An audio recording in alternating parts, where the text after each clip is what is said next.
Willy Wham Wham Wassle, welcome to episode 109 of In PS We Trust, a PlayStation podcast. My name's Davey, and joined with me, as always, is the main man himself, the fine wine, Mr. Philip Hoy. Davey, tonight, it's just the two of us, and we can make it if we try. Just the two of us, you and I. Something about building castles in the sky?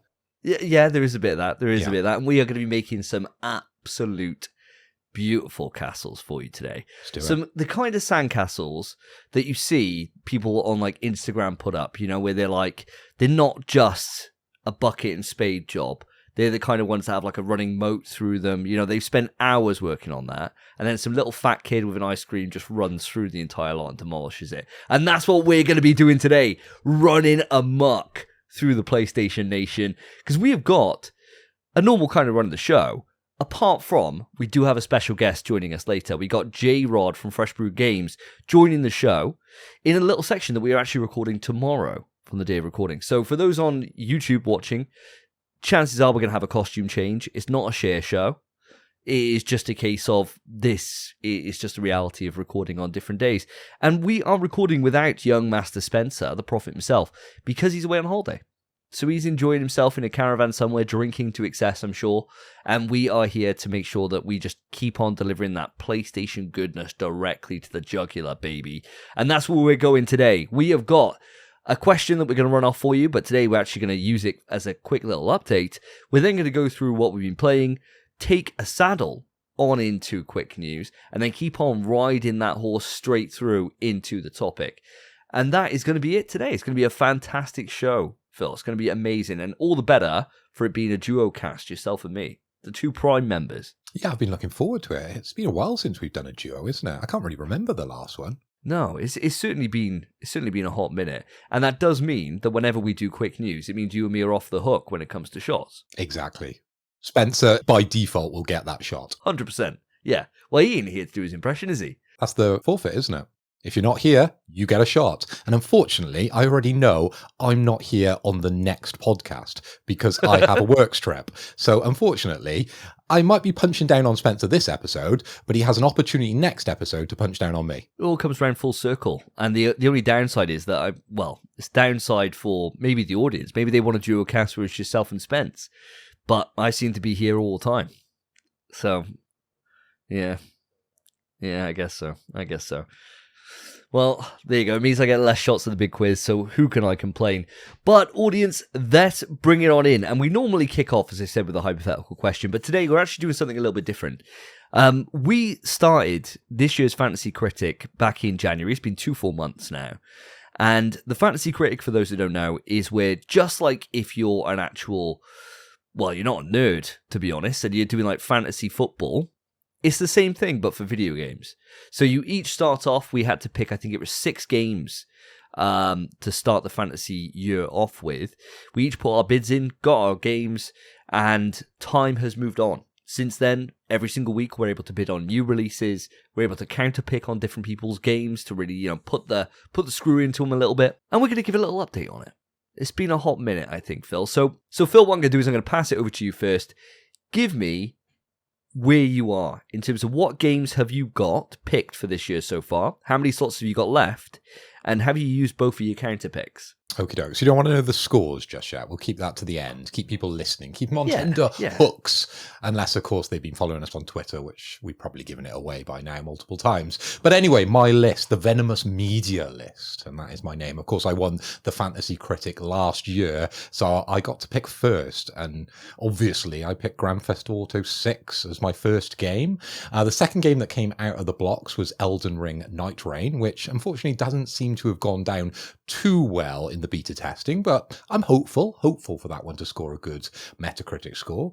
I've got Metal Gear Solid Snake Eater, which obviously is going to get a high score. I've got Death Stranding 2, which of course we're going to get an update, probably Sunday I think it is, so I'm going to be hungover after your birthday outing, which we've delayed until we're all available, so we're going out on a Saturday, aren't we? So on Sunday, I'm going to be there under the covers watching Death Stranding 2 hopefully be announced, or at least a little bit more information. And hopefully he confirms it's coming out this year. Fingers crossed. Because I know as soon as that gets announced, either way, if it's bad, you're going to be trying to counterpick me.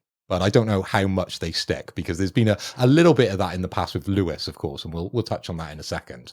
I've also got Dave the Diver in the jungle. I've got Destiny 2, codename Apollo. Of course, Destiny 2 expansion did me very well last year.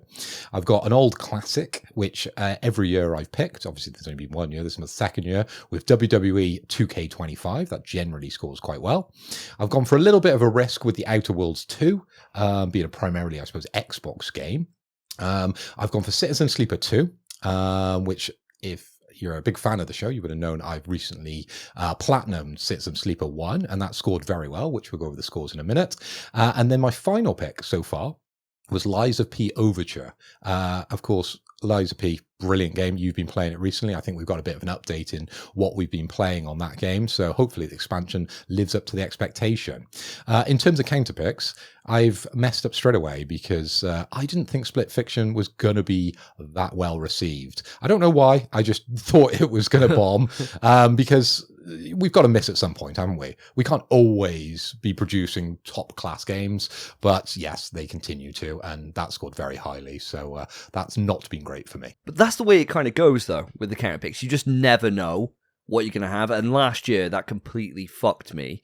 So I've been a little bit more cautious about hitting the trigger on counter picks compared to last year. But who fucking knows, man? Your list is really, really strong. I think the biggest question mark on my list is the Outer Worlds, on your list, sorry, is the Outer Worlds 2. Okay. That's the one that I'm thinking, I don't know. Like, that could go either way, couldn't it? I think so, but the prediction of the score is quite high. So if you click on the names, you get all different predictions of when it's going to come out, the hype factors, the projected points, and it looks as if it should be relatively positive. Generally, my tactics last year were to kind of pick a bunch of games that were obviously going to come out, but they probably score around the 70-80%, just to get consistency. And then I might luck into a few good ones that'll score higher, which I did, of course, with Destiny. I think was a high scorer, and then I had Astrobot as well that did me very well, which actually ended up that I won the whole thing. So this year I've gone a bit different because I have picked a bunch of really big games. Yeah, you got some absolute juices in there. I mean, GTA is the big shadow across this entire year, isn't it? You know, like if that doesn't score like a 98 on Metacritic or something, I'll be absolutely amazed. So it has to, man. It literally has to. If it scores anything lower than that, oh my God, they've just been wasting their time up in Scotland, haven't they? They've just been out on the booze. I'd say it would be wild, wouldn't it, if Rockstar have literally been doing fuck all and they put it out and it's like the shittest game ever. That would be so They just wild. phone it in. They just phone it in. They're like, we could just, it's exactly the same as GTA 5, but just change the title screen and nobody will know. And everyone's like, this is genius. And everything costs double. There's microtransactions everywhere. Well, there already is in GTA, right? Oh, everywhere, mate. Get your shark bucks or whatever. But yeah, it still costs. It still probably score a 97 for you, mate. So I think you're in a good standing. But as you said, we won't go into the lists in terms of where our scores are right now at this moment. I'll run you through mine. So I've had quite a few released already so far. So Monster Hunter Wilds just came out, and that's done very well for me. The rest of my list then, I've got Untitled Next Mario Kart for the Switch 2, which obviously we already know that's going to happen, but just waiting for the April kind of launch just to make sure it's actually going to hit this year. I've got a bit of a question mark going at the moment with Judas, because originally it was supposed to launch by the end of March 2025, and we've heard sweet fuck all. So that is a potential worry bead for me at the moment, where I'm thinking this could quite easily either just get announced with a date, like the Game Awards, at like Summer Game Fest or something, out in August, September, October, whatever it is, right? That could happen, or it's being delayed into next year. And I think either of those are quite likely. So I am very much walking on tenterhooks right now. Very interesting. And of course, you could be double bluffing me here, because I could be hovering that counterpick button, because I've got one more counterpick. I've only used one out of the two so far. So I am looking at your list, because the counterpick that I actually did was for Split Fiction. And of course, that featured in Lewis's list, not your list. So I need to get some sort of revenge on you as well than Lewis. So yeah, I'm hovering that button, but I don't know whether to believe you. I need to do some research on Judas myself. Yeah, we'll wait and see. I think it's one of those things that, like we're saying with Death Stranding, all it takes is that next state of play, Of course. To be like, oh yeah, by the way, here it comes, this, blah, blah, blah, here's the release date. I think that's all it takes. And next up then after that, I got Ghost of Yotei, the Capcom Fighting Game Collection 2, Pokemon Legends ZA, Hollow Knight Silk Song, Clear Obscure Expedition 33, Kingdom Come Deliverance 2, which is already released, The Midnight Walk, and Suikoden 1 and 2 HD Remaster, Gate, Rune, and Dunman Unification Wars. Wow. And you might be thinking to yourself, wow, Suikoden 1 and 2, what a deep cut this is. I was basically just looking through the list of games that are available to pick, and I saw Suikoden getting a HD remaster and thought, oh, these are some of the greatest RPGs of all time. There's no way they can fuck this. And so I thought it was just a nice, safe one to be able to put in. So far I've had 3 games released on the list, and I've done incredibly well from those. But my counter pick is in. I've had 1 counter pick already land, just like yourself, Phil. I went for Avowed off Lewis's list, and I'm kind of glad I did. It scored. I scored an 81, so it was minus 11 points. But that ain't bad for a counter pick. Last year, all my counter picks were in the 90s. So I've made progress, right? I've made progress.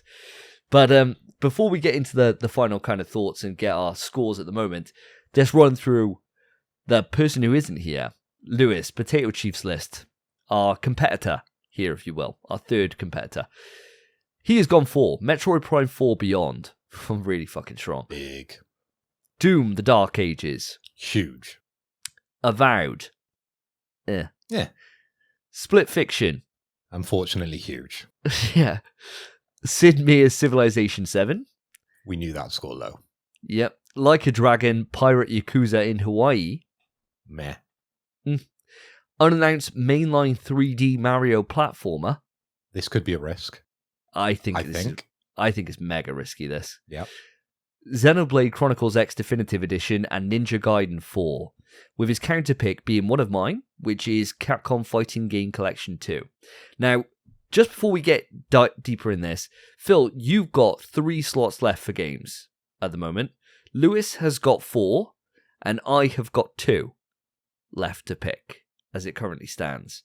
Now, in terms of the scores, do you want to read these through? Or do you want me to? What's the best way of doing this, mate? Well, it feels a little cruel because I'm trailing at the moment, unfortunately, but I'm happy to read them out. So Citizen Sleeper 2 got an 86% Metacritic, scoring me 16 points, okay? And I thought that was pretty damn good. Citizen Sleeper, was a bit of a surprise, and the only reason I played the original was because it came up in this list, and I got really interested in the IP, and I went back, and it was a beautiful game. So it's no surprise that it did score very, very well. But unfortunately, as I've spoken about a few times, I picked Split Fiction, and that did very well. It scored a 90%. So that scored me a minus 20. So 16 minus 20, I'm on a grand total of minus 4. Oh, I know, hurts. Fucking hell. But you've only had the 1 release. Correct. So you've got a long old time to play for. It's not like as if you were sitting here now, everything had come out and you're thinking, oh shit, like it was with some of mine where I'm thinking, please God, have this counter pick come in last year. And then the game fucking kicks ass, like Destiny kicks ass. And I think, fuck, it's ruined my whole fucking year. You've still got plenty of time to make this back, so I wouldn't be too sweaty yet. And then on Potato Chief's list, he's had Avowed come out. That scored 81, so he got 11 points. He has Split Fiction, which scored 90 and got 20 points. Civ scored 79 Metacritic, which got him 9 points. And Like a Dragon, 81 on the Metacritic, which got him 11 points. So he has a grand total of 52 at the moment. And of course, his counterpick hasn't come in just yet. So he's got no minuses there. So he's got 52 points. Not bad. Not bad. It's a decent performance, isn't it? I don't think there's anything... A 79 I'd be a little bit gutted about in my list if I was him. But I think overall it's pretty consistent, isn't it? Scoring like the 10 pluses, Didn't too bad. Well, Split Fiction is just crazy. A 20-pointer is great. And yeah, I'm sure you want to introduce your scores because you might have more than one of those. Yeah, I'm doing pretty well. So Monster Hunter Wilds came out, got 90 again, so that's 20 points. Kingdom Come Deliverance 2, 90, 20 points. And Suikoden coming in with a cheeky 81, scored me 11 points. So I would be doing very well. I would be trailing 1 point behind Lewis with a game in hand, right? Or a game to play. I don't know. Yeah. I don't know my football references here. Game in hand means you've already played another game, or does it mean you've got a game left to play? So if they were like, oh, Liverpool will win the league, but they're a game in hand. They've got a game in hand. That's what you would say. Okay, so it means you've got 2 games to play. Okay, so it means that you're in the lead and you've got an extra thing to go. Well, it doesn't necessarily mean you're in the lead, okay? So if you take Liverpool and Arsenal, right? So Arsenal this season played a lot more games than Liverpool, and Liverpool had a game in hand, okay? Even though we were ahead of them, okay? But that could have been reversed. That doesn't matter. It's all around. The longer you stay in a cup, so if you stay in the FA Cup, if you stay in the Carabao Cup, you end up having more games in hand because you've got to move around your games. But there's my football explanation. Oh, there you go. I didn't have to keep that going for long. Oh, there you go. Thank you very much for that. Done. Well, there you go. So I got an extra game to come out here, putting it in that way, and I'm 1 point behind. So I think I'm doing pretty well. My counter pick, though, has brought me down. So I've had minus 11, which has brought me down to 39.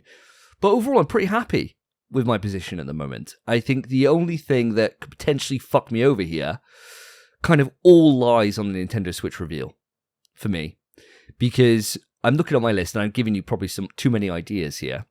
But I'm going to say them anyway. Hollow Knight Silksong is going to be massive when that comes out. The question is if it comes out, right? Big question mark. And for me, when I was thinking about it and put the bid on it, I was thinking it's been marketed before with Nintendo. It would make sense if it's been held back to launch with a Switch 2 or be around Switch 2's release. If it's not shown in any way, shape, or form after that April event that's happening for the Switch 2 reveal, I'm going to be fucking scared. Like, really scared about it. And I think the same thing goes with Lewis's pick here for mainline 3D Mario platformer. I think if that's not shown in April, I think that's prime counterpick season. We've had no hint around the mainline 3D Mario platformer. And of course, Nintendo could come out with a mainline Mario platformer that isn't 3D. And does he still get it? I don't know how, open to interpretation these titles are. I would say that I can't imagine it. I imagine it's got to be like an Odyssey or, like a Galaxy or something. 64 kind of style, right? Yeah, it's got to be. It can't be like a 3D world, surely. Surely not, But I'm unsure. I don't know. I suppose these are the question marks. But my counterpick button is hovering over that 3D Mario platformer. I'll put it out there straight away. It's fucking hovering.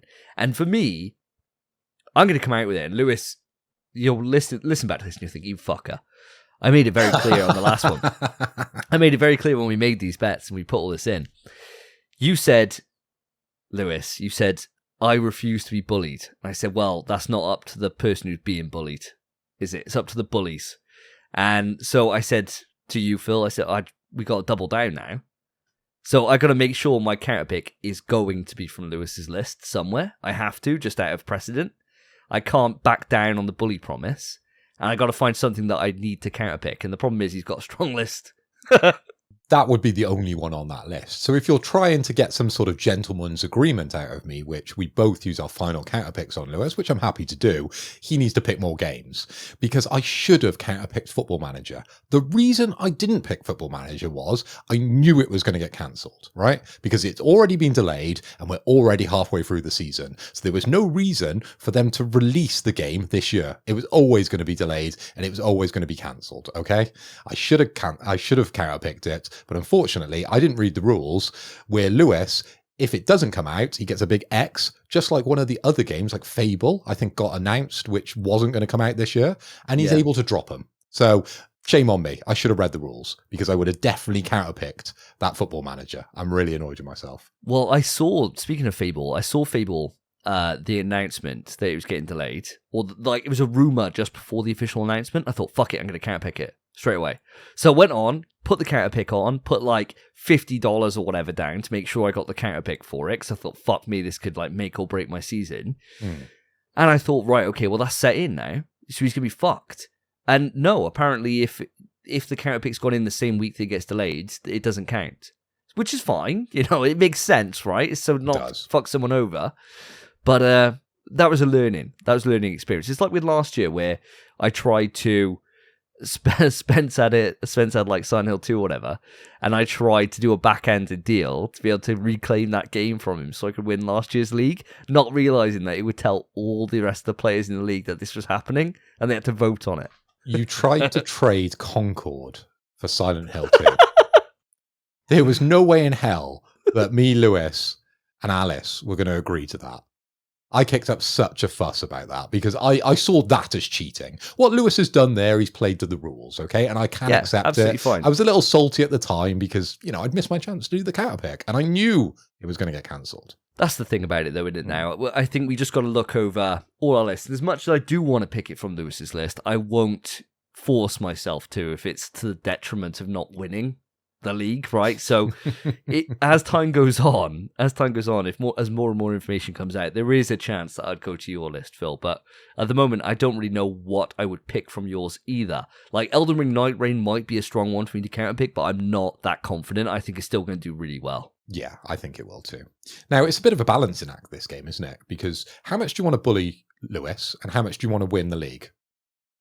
That's the balance. That's where your counterpick is going to come in, right? So if you want to win the league, I think you probably need to counterpick me because my list is super strong, right? So you need to somehow predict one of these games is going to bomb. So it's got to be Death Stranding, hasn't it? You've got to do it now, right? Because Hideo Kojima is going to stand on stage on Sunday and say, guys, we're coming out 2026. He's going to show some amazing stuff, but he's going to give us a date on Sunday. So if you're going to counterpick it, you've got this week, right? Yeah. Within the rules. Because if you do it afterwards, as soon as he announces it, I'll get to drop it. And I'll be as happy as Larry, just like Lewis. I'm not doing it, mate. I'm not doing it. I'm not doing it, bro. Go on. No chance. Absolutely fucking no chance. The only one that's calling out to me, and it's like, we've been making the analogy a lot lately, but the one that's calling out to me and like whispering to me at night, like, pick me, is Destiny 2 Codename Apollo, bro. And I'm not going to do it. I should have learned my lesson. I got burned bad last time. Like, the type of burns where they're like on your face, they're noticeable. Like, people are like, fuck, what happened to him? Lasting physical burns, right? Yeah. And then I'm like, oh, I'm going to go back for it. No, like, I should just be like, no, lesson learned, right? Lesson learned. But when I picked that, right, I knew it was bulletproof because you couldn't counterpick it. Lewis probably could, right? So if he listens back to this and he thinks that's the chink in my armor, sure, hell, take Destiny 2, Lewis. But Davey's already been burned. He's already touched that stove, right? He's flown too close to the sun, young Icarus, and he's got his wings burned. So he's never going back there. So that one's absolutely bulletproof, regardless if it comes out and scores like a 79 like Civ, right? It's just bulletproof. No one's going to touch it. No, they never are. And what will be annoying is that it will probably come out and do shit. It'll probably do like a 67, and I'll think, fuck, why didn't I? And then next year, I don't know what to think for the next Destiny expansion. Because then I've got both sides of the argument, both a devil and an angel on my fucking shoulder, talking to me, whispering sweet nothings into my ear, and I won't know what to do. But I like how the meta has evolved over 2 seasons. Imagine how it's going to be if we continue this year on year. Now, I know Spence is not a big fan of this type of stuff. He doesn't like all the micromanagement, I suppose, that goes into it, and the slight gambling aspect, even though he's an absolute gambling addict on the football, right? He's always texting me about what he's won on Newport County, and he does quite well on that. So I thought this would be something Spencer would be really invested in, but he's quite against it, isn't he? So he's absent from this list, and that's why we subbed in Potato G for it. But it's all too tempting to bully Lewis, isn't it? Yeah. It really is. It's just, for me, if he hadn't said, I refuse to be bullied, if he was like, oh, you can bully me, boys, I probably wouldn't want to do it then, you know? I'd be like, well, I don't want to, not if he's going to like it, you know? If he's going to like people, I don't want to do it anymore, you know? Not if he's going to like it. Yeah, but because he was like, oh, no, you can't bully me. It's like, well, yeah, I can. You're making it a challenge now, you know? It's like, well, yeah, watch me. Can't go run into HR or can't go run into the teachers, can he now? Because there isn't any. No, exactly. What's he going to do? Write into the email, pstrust@gmail.com. I run that shit. No, he'll probably go on there and rate us 1 star on Spotify. Yeah. That would get me to change my tune. That would, to be fair. We'll do anything for a 5-star, won't we? Yeah, we will actually. Yeah, we probably will. And speaking of 5 stars, I think on that note, listener, if you've enjoyed this conversation, you thought, you know what, I really enjoyed that little update, then what you can do is you could leave us 5 stars on your podcast service of choice. Anywhere you get your podcast, it does all help us. We are at 29, so we are 1 away now, and still maintaining that perfect 5-star rating. So thank you ever so much. But with that is our... We don't know how often we're doing these updates. Probably once every 10 episodes or something, I guess, maybe, that we do something like this. But that's our update for Fantasy Game Critic. Let's move it on to what we've been playing. This time on NPS We Trust, what have the boys been playing? So, Phil, it's been 2 weeks since our last podcast episode, and I'm desperate to know what you've been up to in your time. What have you been playing, my friend? Well, I can tell you what I haven't been playing. And it's the game you probably want an update on, isn't it? Oh. Dead Space. I haven't played Dead Space. Oh. And do you want to know the reason why? Go on. Because Spencer led me down a path, right? This is what happens when you're not on the podcast for 1 week. You get spoke about. Because I listened to the duocast of you and Spencer, and I was every third word. My name came up. So I'm going to be doing the same to Spencer throughout this episode. I'm going to name drop him as much as I can. But actually, the name drop is there for a reason, because he was the one that put me onto this game. Now, this is a game that I've heard about in the past, and I've always thought, do you know what? I should find some time for this. But because Spencer talked about it, and he talked it up the wazoo, I thought, let's have a look, see if it's free on the PlayStation network. And of course it was, because it was part of January's PS Plus. I'm of course talking about the Stanley Parable Ultra Deluxe. Now, this game came out in 2013. It's a story-based video game, and it started off as a Half-Life 2 mod. So it's already a big tick for me, okay? But the game I played was the expansion to this, okay? The 2022 expansion, which, as I said, came out as part of the PS Plus subscription back in January. Now, this game carries themes such as choice in video games, the relationship between the game creator, the player, and fate, okay? So there's lots of higher kind of goings on within this game, and lots of stuff that makes you think about gaming and understand from a developer's point of view what they're putting into a game and what you want to get out of it, and understanding, do you really have choice, okay? And the choice that I took was to play this game to completion multiple times, because I fell absolutely in love with this game. Cool. It scored a massive Metacritic score of 91%. So back in 2022, this would have been a game I would have had in my Fantasy Critic, because it's a Half-Life 2 mod and it scored big and it makes you think. Okay, so the game basically is where you guide a silent protagonist named Stanley around alongside a narrator, okay? And the story progresses, the player is confronted with diverging pathways. So you can either pick the door on the right or you can pick the door on the left. Now, the narrator will say Stanley walked through the door on the left, but the player might contradict the narrator's direction, which is him disobeying it. And the narrator then will try and incorporate that into the story. And it's very interesting how that plays out, okay? And depending on the choices, the player will encounter different endings, and the game resets when you get to the said ending, okay? But the game never ends. You keep resetting, you keep resetting, you keep waking up in the office, and you keep picking the left or the right door, and then things go certain ways, okay? Now, I've got a bit of news for you, Davey, and I know you like these updates, so get the button ready. I have played this to completion, I've played all the endings, and I have achieved the platinum. Ooh, that's a platinum. Well fucking done, mate. So that is a back-to-back platinums for young Philip Hoy. Oh, well done, mate. Jesus Christ. Was this again on the American account with the game share sync option? Yeah, works perfectly. So all I did was download the Stanley Parable over on my British account. Obviously, the accounts are synced, and I was able to play it over on my American account and achieve the trophies.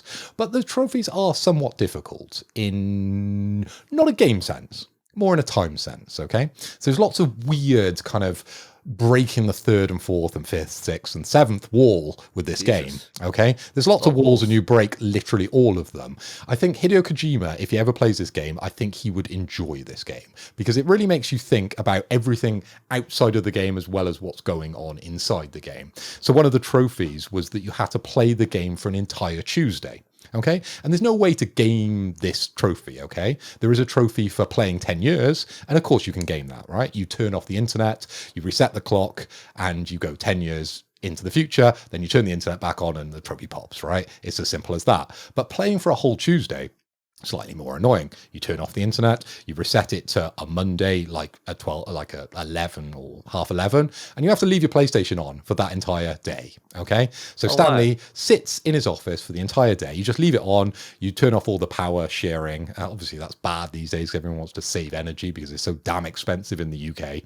But you have to leave your PlayStation on for those 24, or I think it's 23, where the trophy actually pops. Reading on Reddit, but for that full day, and this means you can't play any other games, okay? So I played some League of Legends and I got some really good wins. So that was nice to have a little bit of a break from a PlayStation to move over to my PC. So thank you, Stanley, for that.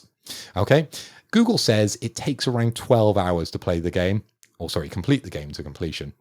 But I don't know how many hours I played because I had to leave it on for 20 odd hours to get the trophy. So I don't know how many hours I played of this game, but it was great and I loved every single second of it. I'm going to leave this now with a rating, and I'm just going to go for the 9 out of 10. I'm going to reflect what the Metacritic was because, as I said, I absolutely loved it and it was a huge recommendation from our friend Spencer. Oh, wow. Well done, man. I mean, this is a game for me that's screaming the PlayStation Portal. Like, screaming it. And was that something that you ended up playing a lot of it on? Yeah, I did. So much like the previous game that I platinumed, it was like I'll play a bit on the PlayStation and then when I want to go to bed, maybe do an hour up there, get a different ending or do something slightly different within a run. Oh, nice, man. Yeah, I'm really looking forward to checking this out myself. I got a few games on the backlog, which I'm going to talk through in just a tick. But I am keen. And to hear the recommendation from Spence made me pretty excited. And then for you to double down on that with your seal of approval, you're like Nintendo seal of approval, you know, like it's a big deal when they put that on a game case. And you're like that, but it's your platinums that speak that. So, yeah, thank you, mate. I'm really going to check this out pretty shortly, I think. It's a little bit weird, really, because I've turned almost into the indie guy lately, right? I played Citizen Sleeper, got the platinum there, and now I'm back to back with the Stanley Parable. I normally only platinum huge AAA titles because they're the games I want to spend my time in. But I seem to be gravitating towards more these short experiences which are very highly rated from the past. And the Stanley Parable is very much that. So I would highly recommend it. What a journey you've been on, though. I remember you ribbing me for such a long time. Every time I'd bring up like an indie game that looked good and you're like, oh, your little downloadable games. Like you'd always give some little shit to it. And now here you are years later and he's fully come round to it. It's like that bully in school that was always like beating up gay kids or whatever. And then you find out that he's gay as hell later on, you know? That's the comparison to me, is it? Thanks. that's where my mind went first. Yeah, I don't know what that says about me, right? Wow. Absolutely wow. But speaking of gay guys, well, more specifically women, I've been playing Bloom and Rage Tape 1, right? Now, there is a lesbian in this, so there is a link there, right? But Bloom and Rage Tape 1 is the new game that just came onto the service from Don't Nod. Came onto this month's offering from PlayStation, or February, sorry. We're now in March. February's offering for PlayStation Extra. And Don't Nod I absolutely adore, especially from Life is Strange, the Life is Strange series. And this is like a return to them, to that kind of narrative style adventure game that I love. Now, it says on my game time played 6 hours into this. I don't know if I believe that. I think it's probably closer to 5, maybe 4 hours. Looking at the trophies, I've done 3 of 4 chapters, or 4 like kind of pivotal points before then this first tape ends, and then I have to wait another month until tape 2 comes out for the rest of the game. I don't know if I like it. I really don't know if I like it, and I think if I hadn't done the tiny part I did last night, I would be sitting here slating it. But the bit I did last night was fucking cool, like really cool. And I'll give you the basic synopsis. So you start off, you're playing this girl called Swan, right, who's in her late 30s, early 40s, and she returns back to this town that she grew up in called Velvet Cove to meet up with a friend that she hasn't seen since she was a kid, before she moved to Vancouver. And she's been told to meet there because there's this package that has arrived, which has some significance. And what you soon realize is that her friend and Swan both have some like severe memory outage from this entire summer. And so they're meeting up together to discuss and reminisce about their past so they can piece together their memory blanks and find out what this box is, because something horrible happened. And at the time of where I am, I have no idea what that something is.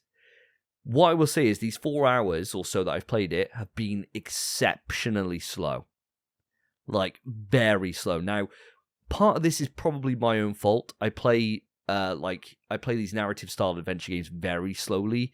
I'm looking for all the different things. I'm reminiscing on every memory I can. I'm picking up every single thing and hearing the dialogue.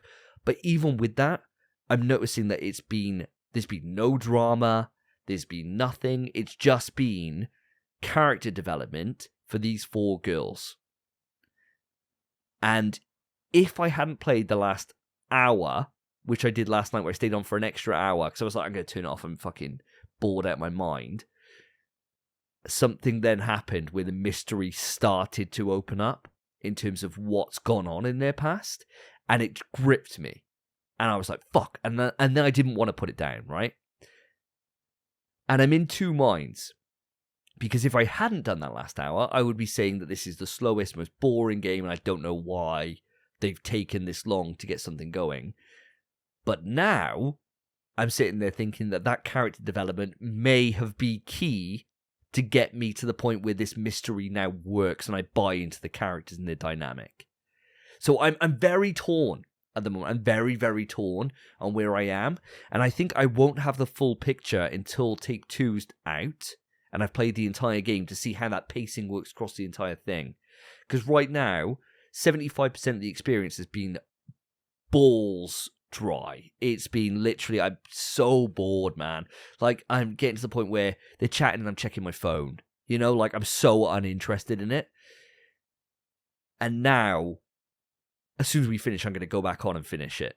Because I want to know what's gone on with this cool little bit. So, it's a hard one because I'm kind of, on the one side, I'm saying it's shit, don't waste your time on it. And at the other, I'm really hopeful that it's going to pull it back in and it will then build straight into Take 2 and it will kick ass. And, you know, like, you can have a movie where it's a 3-hour runtime and an hour and a half of that is slow as piss and you think nothing really happens. And then but all that build pays off because it's all super meaningful to be able to drive home the kind of the kind of jeopardy and the care for the characters, right? And without that, without that build-up, you wouldn't have that payoff. But I don't know. I don't know. And it certainly doesn't feel at the moment like a return to form for Don't Nod. And I have suffered a significant amount of performance woes with this. And not anything to like crash my system and nothing to make like a bug hunter go off. But there's been things where it's a very high level of quality put across the game. Graphically, it looks fantastic. I love the art style. Music's superb. Voice acting's great. Performance is really, really good. But the textures are just fucked.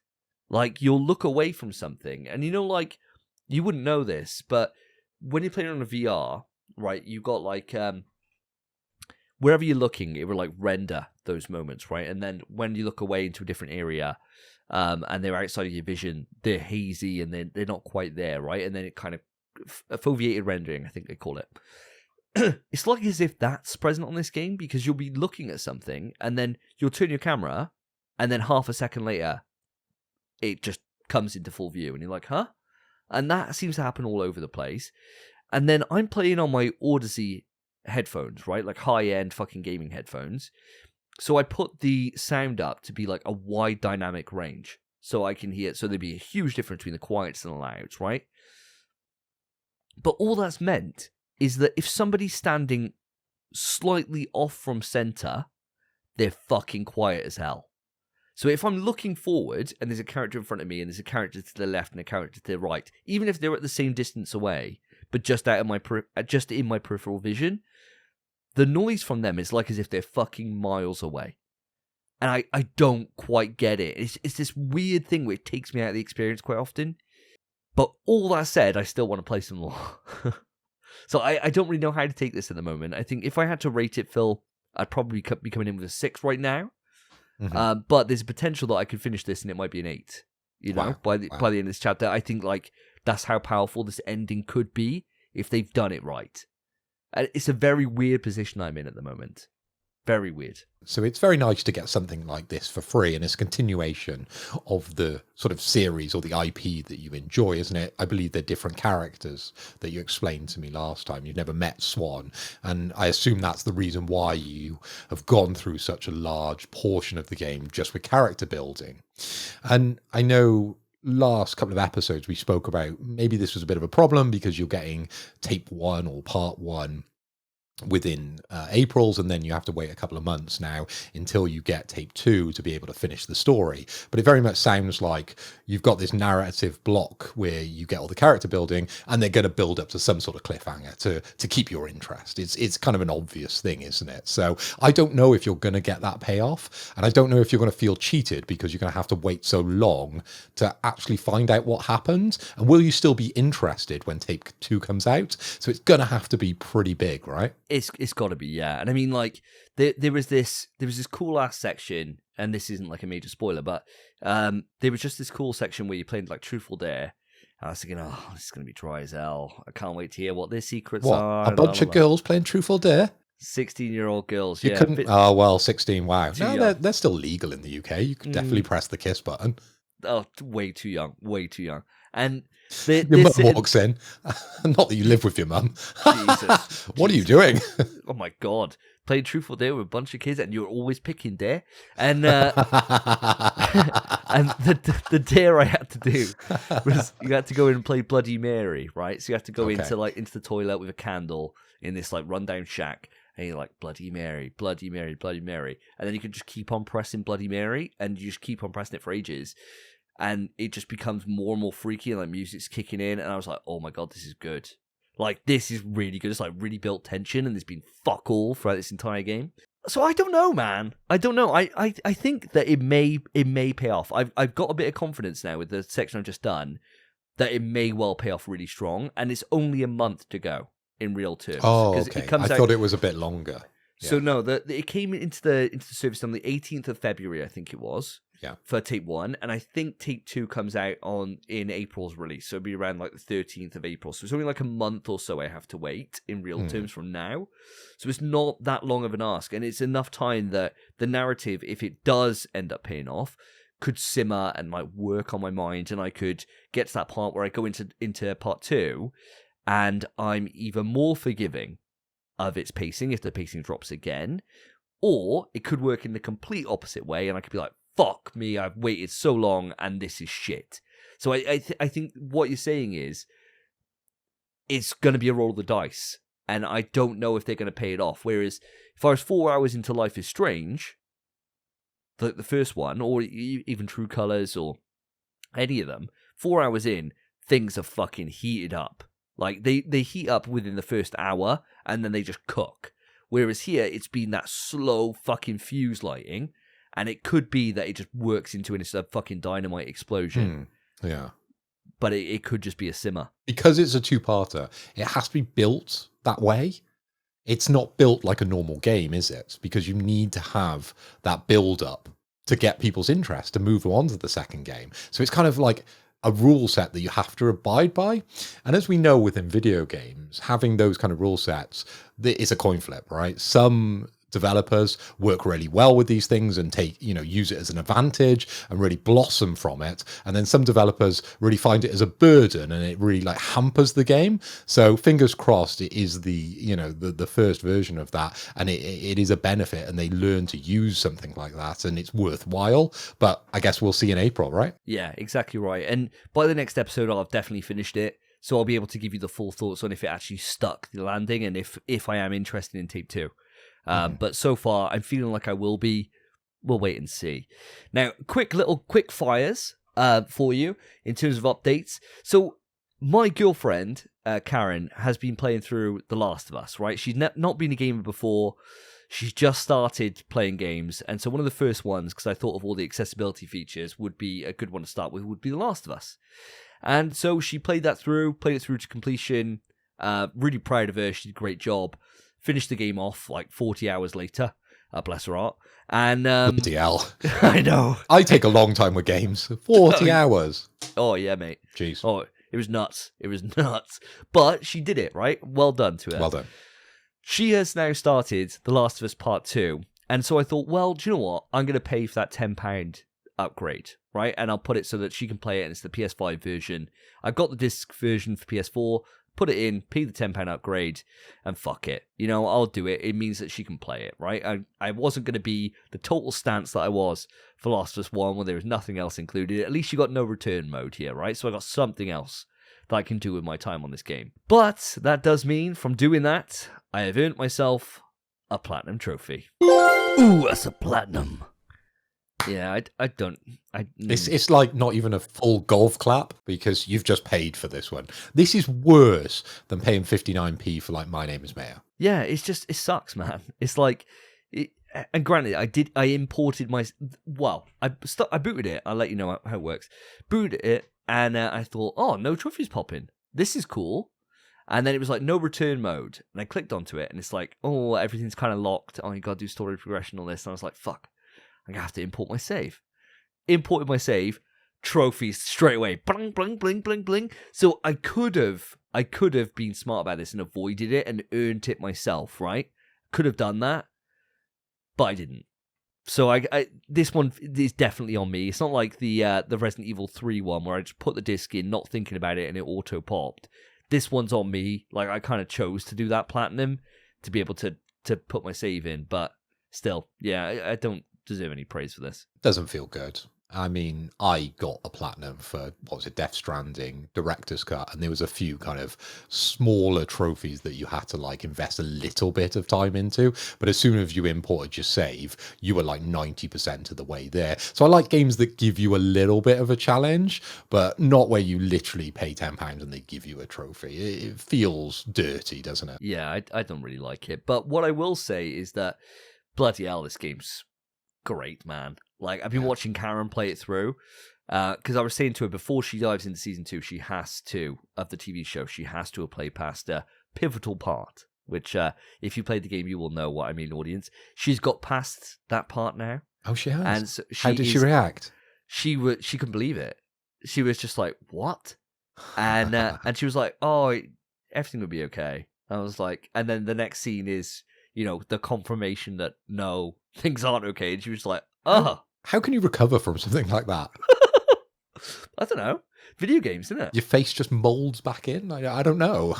Yeah. I don't know. She was probably thinking, and I think I was the same, looking back, after thinking, no, it can't be, right? It's going to be fine, right? It's going to be maybe, it's hard not to talk about this, actually, to be fair. It's really hard not to. I know. But no, I thought, everything will be all right. And then no, it just doubles down on it by having, a big event that shows you that no, it's over, bro.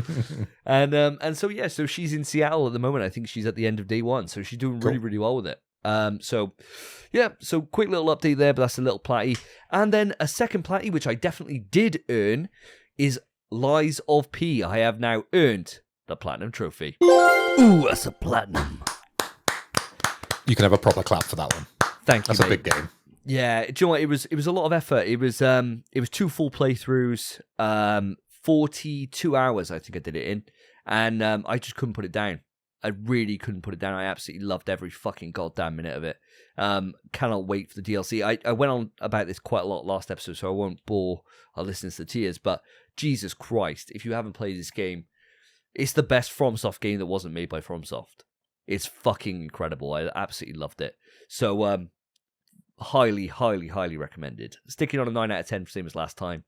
I'm really happy with the platinum, even if it's not a rare one whatsoever. So sitting at 9.9%. Really? It's that easy then? In terms of a Souls game, right? You've still got to complete it, but there's nothing super special, right, in there? I think it's just... Think about this, like all the Souls games have really high completion rates as well. Like they're all sitting around in the 10s, right? And I think it's just a case that the people who buy those games are invested in it for the long haul, right? They do those multiple playthroughs. So I think there's probably just that bleed through of people that are like trophy enthusiasts and like a hard gaming experience. There's probably a lot of crossover, is what I imagine it is, rather than it being something that's, you know, what I need now is this to go on the service for PS Extra so that it can start driving down that platinum number so it can be a little bit rarer, you know? That's what I need. It'll be rarer when I put the disc in, for sure, because I think I'll get the platinum. You might do, mate. You might really enjoy it. It's a different kind of vibe. I'd recommend giving it a go, at the very least. You've got nothing to lose, right? Apart from time, and what's the most valuable resource ever. That is very true. You're not wrong. Speaking of wasting time, I'm going to bring on to my last thing, and that is the City of the Wolves beta. So... For those who don't know, I'd be surprised if you don't know, I love my fighting games. And there is a beta out for the brand new Fatal Fury City of the Wolves, which comes out in April. Very excited to play it. Couldn't wait, actually, in fact. Until I booted it up and tried to play. And basically, it's a fully online beta in terms of you've got a training mode that you can go into, which is the tutorial, but you can't actually do it like full training or anything like that. And then you just dive straight into online. Problem was, this beta, for my entire time playing it, couldn't find a game. Oh, okay. It's not that doesn't feel that bad. I thought you were going to just tell me the core experience was shit. No, absolutely not. The core experience is complex, to say the least. This is not baby's first fighting game in any way, shape, or form. This is old school. In terms of it's got mechanics, they're going to take a while to learn, and there's fucking meat on the bones. It's a game that you need to have a fully working lab, because the amount of options that your character has to do stuff is wild. It seems like there's so much here. The problem was that the beta experience, I couldn't play it with people, right? Like, I was sitting in the lobby waiting for a game for literally, no joke, 10 minutes. And then it would, and I was searching, originally I was searching for like, you know, 5-star connections, UK same server, that kind of thing. 10 minutes would go, and then it would match me with somebody, and they were like from Estonia. And I'd be like, brilliant. And it would be the most fucking laggy shit in the world. And I was like, what the fuck? Why is it matching me to Estonia? I'm playing prime time on a Friday on the day of the beta's launch. Like, it's going to be fucking loads of people on. So then I relaxed everything, thought, well, this is bound to help. Exactly the same. Just kept getting all these fucking far other end, arse end of Europe, rather than anyone in the UK or anyone else. It was fucking mad. And that was exactly the same throughout the entire beta. And if that was the case, I wouldn't even know how this game plays. Fortunately, Willard, the homie, jumped on, and we played for about 3 hours. And that's when then I tried out every single character, really kind of got my feet under it and understood the basics in terms of like how things work. And the cool thing is, right, and the thing that really separates it from Street Fighter, is that with Street Fighter, obviously, you got your bars that you got to manage in terms of like your drive meter can be used for your EXs or can be used for your drive rushes, your drive impacts, all that stuff, right? All from the drive meter. Here, you've got a meter which is like your heated up, I can't remember what they call it now, but it's all about like heating up. And the things that make it heat up are like EX moves, and then a few other little special mechanics, but mostly EX moves. And the cool thing is that your EX moves can be cancelled into each other. So if I put it into Street Fighter terms for you, so for example, say I did a Shoryuken, you could do an EX Shoryuken, cancel that into an EX Hadouken, so they fall down, land on the Hadouken, follow that up with an EX Tasamati. And God. like you can, and then combine that into a super. Together. Yeah. So you can just go nuts with it, and all that does is it fills up your gauge, and when your gauge goes to 100%, you overheat, which then means you can't use EX moves. Okay. And if somebody hits you, you fill up a guard gauge, and then you go into stun. So it's a risk-reward thing, but you can fucking melt someone. Like, you get them into a combo, and by the time you combine 3 EX moves into a special, they're fucked. Like, they are so fucked. But it's then how you kind of work all that, and there's feints in the combat system. So you do a move, if I use it to Street Fighter's terms, you do like a Shoryuken, you can then feint immediately after. So you input like a command straight after you do a move, and it will cancel it after the first frame or the first couple of frames. So you can, like, the first hit of Shoryuken would come out, and like a FADC cancel for Street Fighter 4, you know, to do like the Shoryuken into Ryu Special 1 with the Hadouken, right? It's like that, where you can like hit them with the first move of that, cancel the rest of the animation to then be able to get them into something else. And it's like, you can see like straight away when you play it, you're like, fuck me, I know there's loads here. That like, I know there's loads of depth. And that's really exciting. The problem is the beta is so closed in terms of its access to a lab and in terms of its matchmaking that all these things are playing around in my mind, but I couldn't do it. I couldn't spend the time with it. And the only hope is that there's going to be a beta 2 that's going to come out before the game's launch. Mm-hmm. They've talked about it, and I really fucking hope so, man, because there is something special here. There really is. Oh, that's amazing to hear. And I've been seeing this game pop up literally everywhere. Now, I was sort of reviewing what was going on, I think at the O2, and it came up as one of the boxing matches. It's one of the headline sponsors for it. So there's some serious weight behind the City of the Wolves. And I really think they're trying sort of to appeal to the right crowds. Obviously, the boxing crowd are going to want to play fighting games now. They're trying to get that name out there, which is amazing, because I don't feel like it's going to have a big draw for the majority of people. I think this is a game for the FGC community. And from what you've explained and the way you've explained it, I can imagine 90% of our listeners don't understand a word you were just saying. But it's a good fighter, right? It's really good. Yeah. There we go. Like, let's tone it down again, okay? I understood most of the Street Fighter chat because I've played Street Fighter, but I think most of our audience probably aren't that seasoned when it comes to fighting games. But generally, in terms of fighting games, it's a good one, right? It feels lovely, yeah. It feels really lovely. Animations are beautiful, great soundtrack, great graphics, and it's fun. It's responsive. And I think those are the things that you need in a fighting game. But as you said, it has no sort of baby's first fighting game aspects to it, which the new Street Fighter very much tried to achieve. I think Tekken did something similar where you would have kind of like an open world area where you could practice certain moves. This is very much for the hardcore, isn't it? I'd say so, yeah. There is an alternative control scheme to make things a little bit easier, like Street Fighter and Tekken have done. Yeah. And, you know, where they've got, like, you know, assisted and stuff like that. There is that built into this, which is nice. But I couldn't recommend this as a game for somebody who's, like, this is your first fighter. I don't think it's for that. Like you say, I think it's for those people that they like fighting games and they're happy to spend the time in the lab, which I think this game deserves. Or you need to have to be competent, at least. Sure. Can we see this at a big fighting games tournament then? Do you know if it's got an Evo presence? Yeah, after a quick Google, just to confirm, because I wasn't 100%. The only ones I knew that were Evo straight away were Street Fighter and Marvel vs. Capcom 2, because those are the ones I'll be watching. But yeah, Fatal Fury City of the Wolves is going to be there this Evo. And so, you know, we don't have too long to wait. We got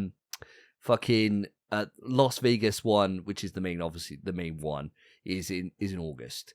And I think you're going to see some fucking insane shit in that. I think, like, if somebody was interested in terms of what's capable in this game, like you got to check out Evo when this comes out. It's gonna be nuts. I reckon the balancing on this is going to be super tough because there's going to be so many combos which will zero death people, and I believe in fighting games people get quite frustrated at that type of stuff because there's no way to solve that problem, because fighting games for me and for a lot of people it's a chess game, right? But if you hold all the cards, it's very hard to win, isn't it? If you can just zero to death someone, if you can pull off said combo. Yeah, it's always a balancing act, isn't it? Like anytime you've got player freedom in terms of combos, you can get some nutty outcomes. And at the moment, I would say that I think it would be very hard to zero to death. Like you can really fucking murder someone. Yeah. But zero to death didn't seem like that was a possibility. Okay. I'm talking fucking day one beta. Like, what, stringing punches together? Exactly, yeah. Like, did people, when they played Marvel vs. Capcom 2, did they have zero death straight away? No chance, right? Like, this shit all came out how fucking broken that game is, like, months or years later for some characters. I don't know. I wouldn't want to say hand on heart, but I think the one thing is going to be nuts is that there's going to be some real experimentation in the FGC, and you're going to see so many like cool things that people will figure out, and that would just lead to those kind of like optimal combos, but then you'll have a lot of player freedom within this, and I think that's going to make it a really interesting game to watch, because we're a Street Fighter, you watch it, it's quite hard sometimes to be able to tell like two different Ryu players apart. They generally play in the same game. There's slight variances and there's slight things that people would do that other people wouldn't, but it's not like when you're watching Marvel and you get like a custom team in and you think, fucking hell, like someone's like just spent hours, thousands of hours optimizing some random ass team to make them fucking godlike. I think this is a game where there's potential for that here. And I think that's quite exciting. Sounds good. We'll have to wait and see then when it comes out and when it features at Evo, because we'll be watching, won't we? And reporting on it. Oh, God, yeah. And it's not long until April, so all we got to hope, audience, pray to your gods that we get a Beta 2. That is what we need. Beta 2, we're fully working online, and then who knows, maybe Mr. Hoy, you can come and check it out. Let's do it. I'll be there on my portal. Hell yeah. Don't do that, mate. On my Wi-Fi on my phone. Oh, God, don't do that. Oh, Jesus Christ. Well, on that bombshell, we shall move it on to the quick news. Quick news. Quickety quick news. Welcome listeners, welcome viewers to the quick news. We've refilled our mugs of tea and we are ready to present you the latest and greatest from the PlayStation Nation. Davey and myself have picked out 4 articles that we're going to go through. But as normal, we're going to spice things up, aren't we, Davey? We're going to do some impressions. And this time round, I think we're going to be very childish with these impressions. Now, I want us to take it old school. And I want to have a fart off with you. Deal. Are you up for that? You up for this big challenge? Are we doing it in the way that we just do a random fart? Or are we doing it the way that, if you ask Alexa, like, give me a fart sound, and what she'll do is she'll do a fart noise and be like, that was a wet, stinky one. Or something like that. Like, do we have to say to each other what fart we want to hear? And then they have to give their best kind of impersonation of that? Or how's this going to work, Mr. Hoy? The way I envisioned it, the way I dreamt this up, was that we would go back and forth presenting our farts, and then we would rate said fart out of 10 for accuracy and feeling and emotion, and really give it, because we like rating things out of 10. Of course, that's what we do all day long. Everything we talk about is 9 out of 10 this, 7 out of 10 this. So let's rate each other's farts. And then, of course, we can present the news articles afterwards, and then whoever scores the most with the ratings wins the quiz, and whoever gets the least loses the quiz. And we can't be unfair with them, right? If our listeners or our viewers deem us to be unfair with the rating that we've given the fart noises, we can take away those points, okay? After the show has released, because we'll hear about it on Twitter, and then they might hand out a secret shot if you're being very, very devious with your scoring, okay? Oh, okay. All right. Fair enough. I told you I thought about this, right? You have some real thought and too many thoughts into too much farts. Thought into this. A 40-year-old man. That's what I do with my time. I'm not playing games. I'm just doing fart noises at home. Laura, what do you think of this one? Very good, Phil. Yeah. Okay, no, then Davey. Enough with the fart noises, Phil. It's been weeks. Right. I'll let you go first with your fart noise, and then you can present me one of your quick newses. Okay. Since we've only got 2 of these, I gotta go for it. You gotta go hard.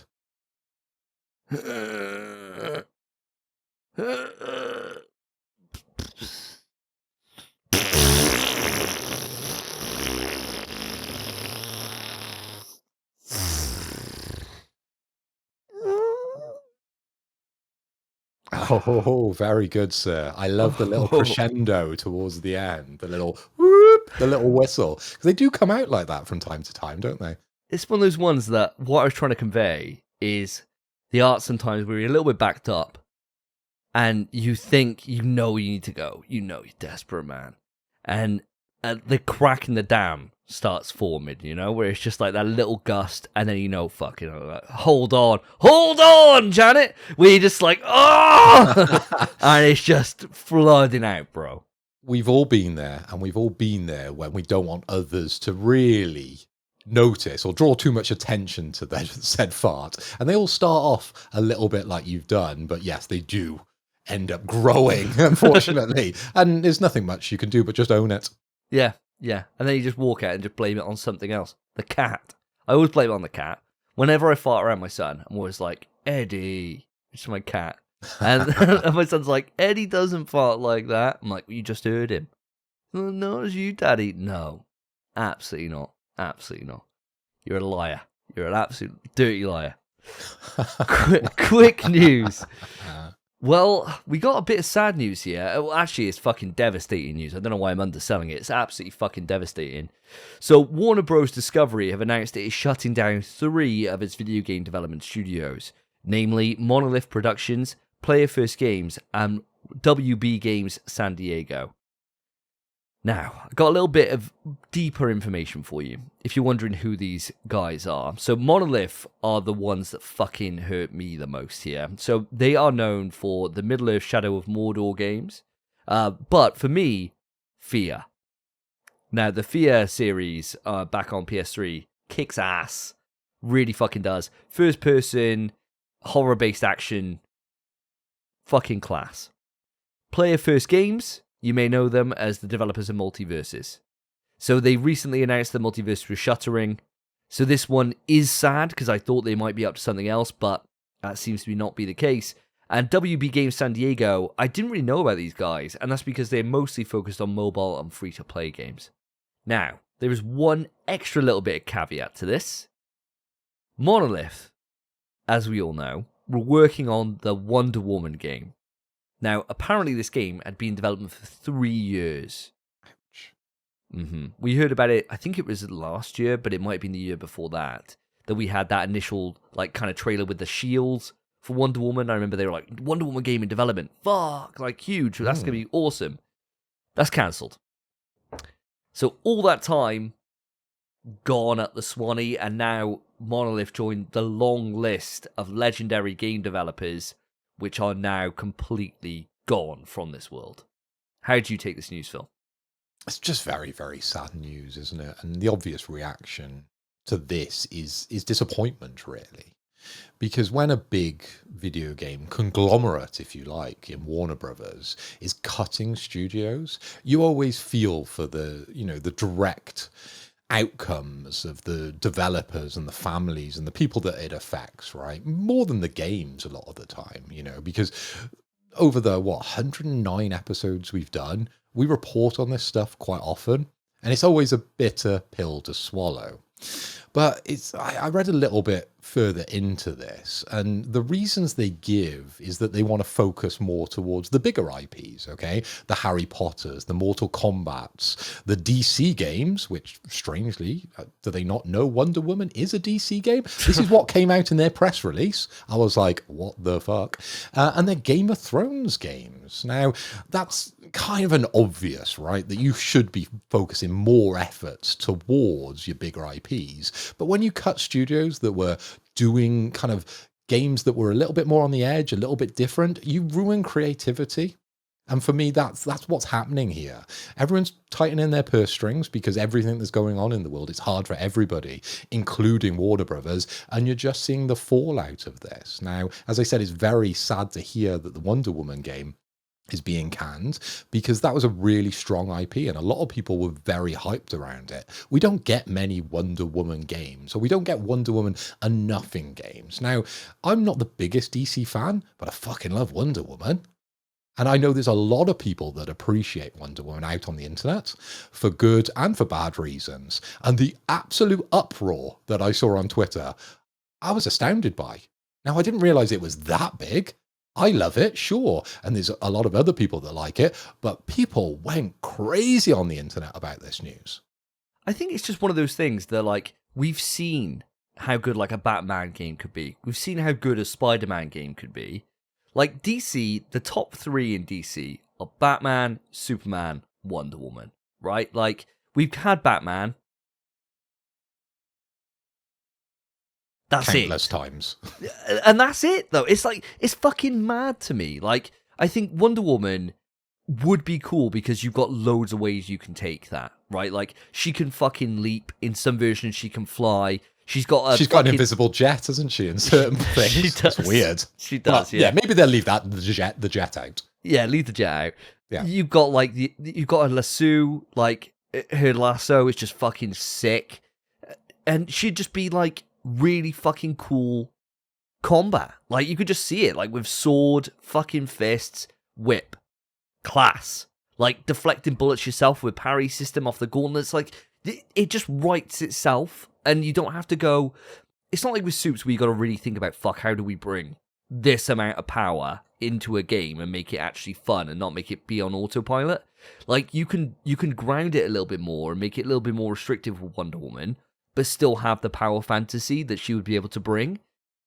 And I just think it's fucking insane that they've done this. And especially with, like you say, their reasoning about focusing on key franchises like DC, and then cut this, right? 3 years into development. I don't get it, especially when their last handling of the DC license in a mainstream game, I'm not talking about like the Batman VR game, is fucking Suicide Squad, which we were already talking about last episode, talking about how fucking botched that is. I honestly, I don't get this Warner Bros. Thing, and for me, it's like, they're saying on here, Mortal Kombat. The last Mortal Kombat game didn't do very well compared to previous Mortal Kombats because it wasn't fucking finished. And they put it out. So how do you say that you're focusing on these franchises, key franchises, and then when, from 2 of these examples, in DC and Mortal Kombat, they haven't treated them right?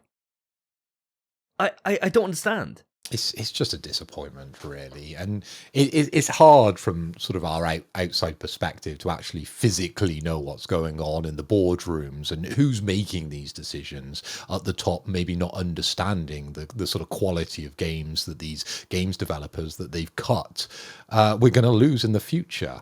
But I always think a little bit further into this, and I'm thinking, you know, like, if a game's been in development for 3 years, those devs have been paid for 3 years. It's not like they've got to wait to the end to get their paycheck. So it's never as bad, but it is horrible hearing that people are losing their job. So it is important to sort of, you know, balance this argument a little bit out by they have had a job for 3 years. It's terrible to work on things for a long time and then not see it come to fruition. Hell, I've made many a website that has never seen the light of day. And it's terrible because you've put something of you into that and you've worked a long time on something and you don't get to share it with people. That must feel horrible, and it does feel horrible on a website level. I'm sure it does for a video game. But these people did get paid, right? That's true. I think it's more so for me. It's not even the fact that we won't see Wonder Woman, even though... You know, and for all we know, it could have been a piece of shit, right? And it could have been that they were looking at it and thinking, fuck me, like, this is beyond saving and we can't spend the money on it. Fine. You know, like, that's the way it is. That's business. But it's more so just the pedigree of the studio that makes it always a bit of a pill to swallow. It's like when Visceral was shut down, you know, by EA. You know, it just fucking sucks. And it's that kind of level with Monolith for me. Maybe not... It doesn't have the same emotional connection as Visceral did. Like, Visceral fucking... was visceral. like that cut. I couldn't believe that they were going out of business, like developing Dead Space and then just being gone, These guys, I didn't play Shadow of Mordor, heard fucking rave things about them, but never played them. Fear, though, is just class. And it's one of those things that you'd always I would always kind of hope against hope that maybe one day it might get a revival, right? And just, it never has. It's just sad, man. It's just a fucking sad time, and I just don't understand Warner Bros. It seems like for all the different publishers that we've rallied on in the past and really fucking put the needle into in terms of fucking up their business, they've come up the most, I think. Like, the amount of missteps they've done. And it was only like last year that we were talking about the fact that they were potentially looking at selling their entire gaming division off. And there was talks that Sony were in talk for it and stuff like that. And it seems like they just circle in the drain. And outside of one saving grace in terms of that Harry Potter game that did fucking exceptionally well, that came out, 2 years ago? Apart from that, they've done fuck all. But, Davey, there might be light at the end of the tunnel, because publishers and developers, companies can reform.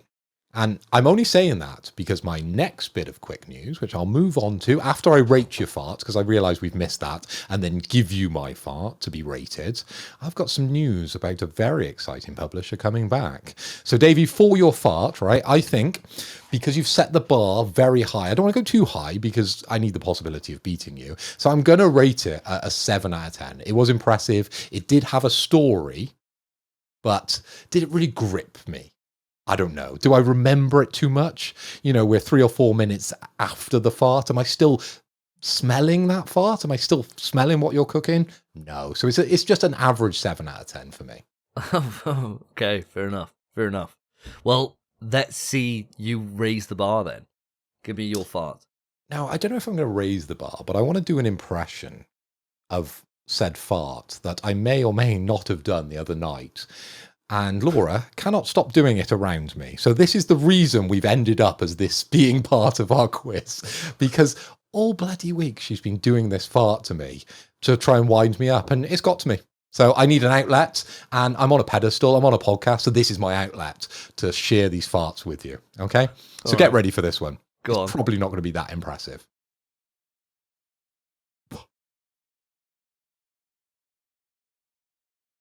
Okay. This is the fart she hasn't stopped going on about for a week. It's just a cat fart. With just air. Oh, I know. Comes out your bum, and then you clench in. You're like, fuck, I don't want to follow through. Yeah, I don't shit right? myself. I must have been in bed or not concentrating, and came out. And she giggled, she laughed, she howled at that fart. So it's got to get a good score. It's got to get a good score. If she reacted that way to it, surely. Yeah. I mean, it's all right. I don't know what I was expecting here. It's definitely one of those, more silent ones that you can pass off, isn't it, Yeah, I think it's all right. I'm not overly impressed, mate. I'm not going to lie. I thought I got away with it as well. When you let one out, and you kind of expect it to go up like yours and have some sort of, meaningful story to this fart. No, it was just the little cat fart. You've got cats. You must understand what I'm talking about. And that's what I performed the other night. And as I said, she hasn't stopped doing it around me.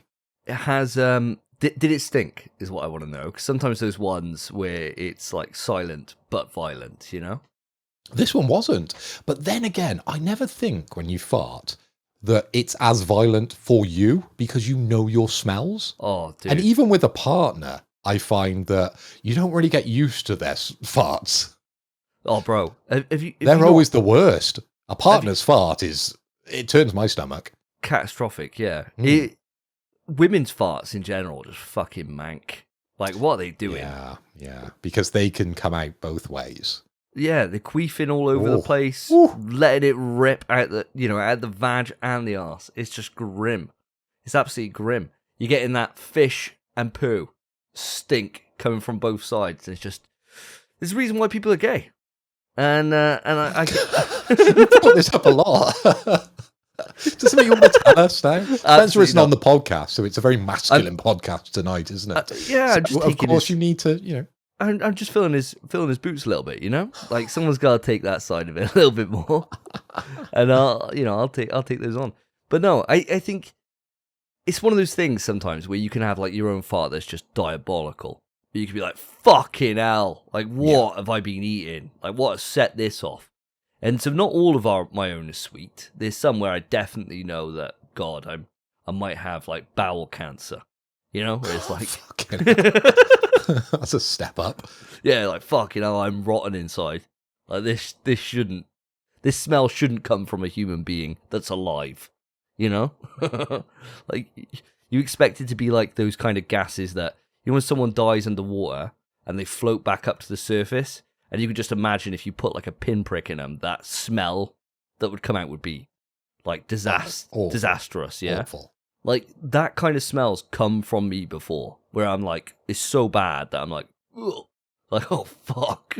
Mate, like gagging on your own. I've slept in the same room as you. I understand all about this. It's a hazardous place being in your room. I don't know how your girlfriend does it, because you're a hugger, which for the girls probably okay, but for me it's a little bit awkward.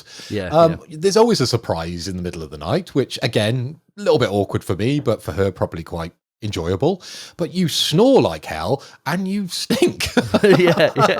It's like, how is any of that fun? For me, no. For her, she gets 50% of it. Okay.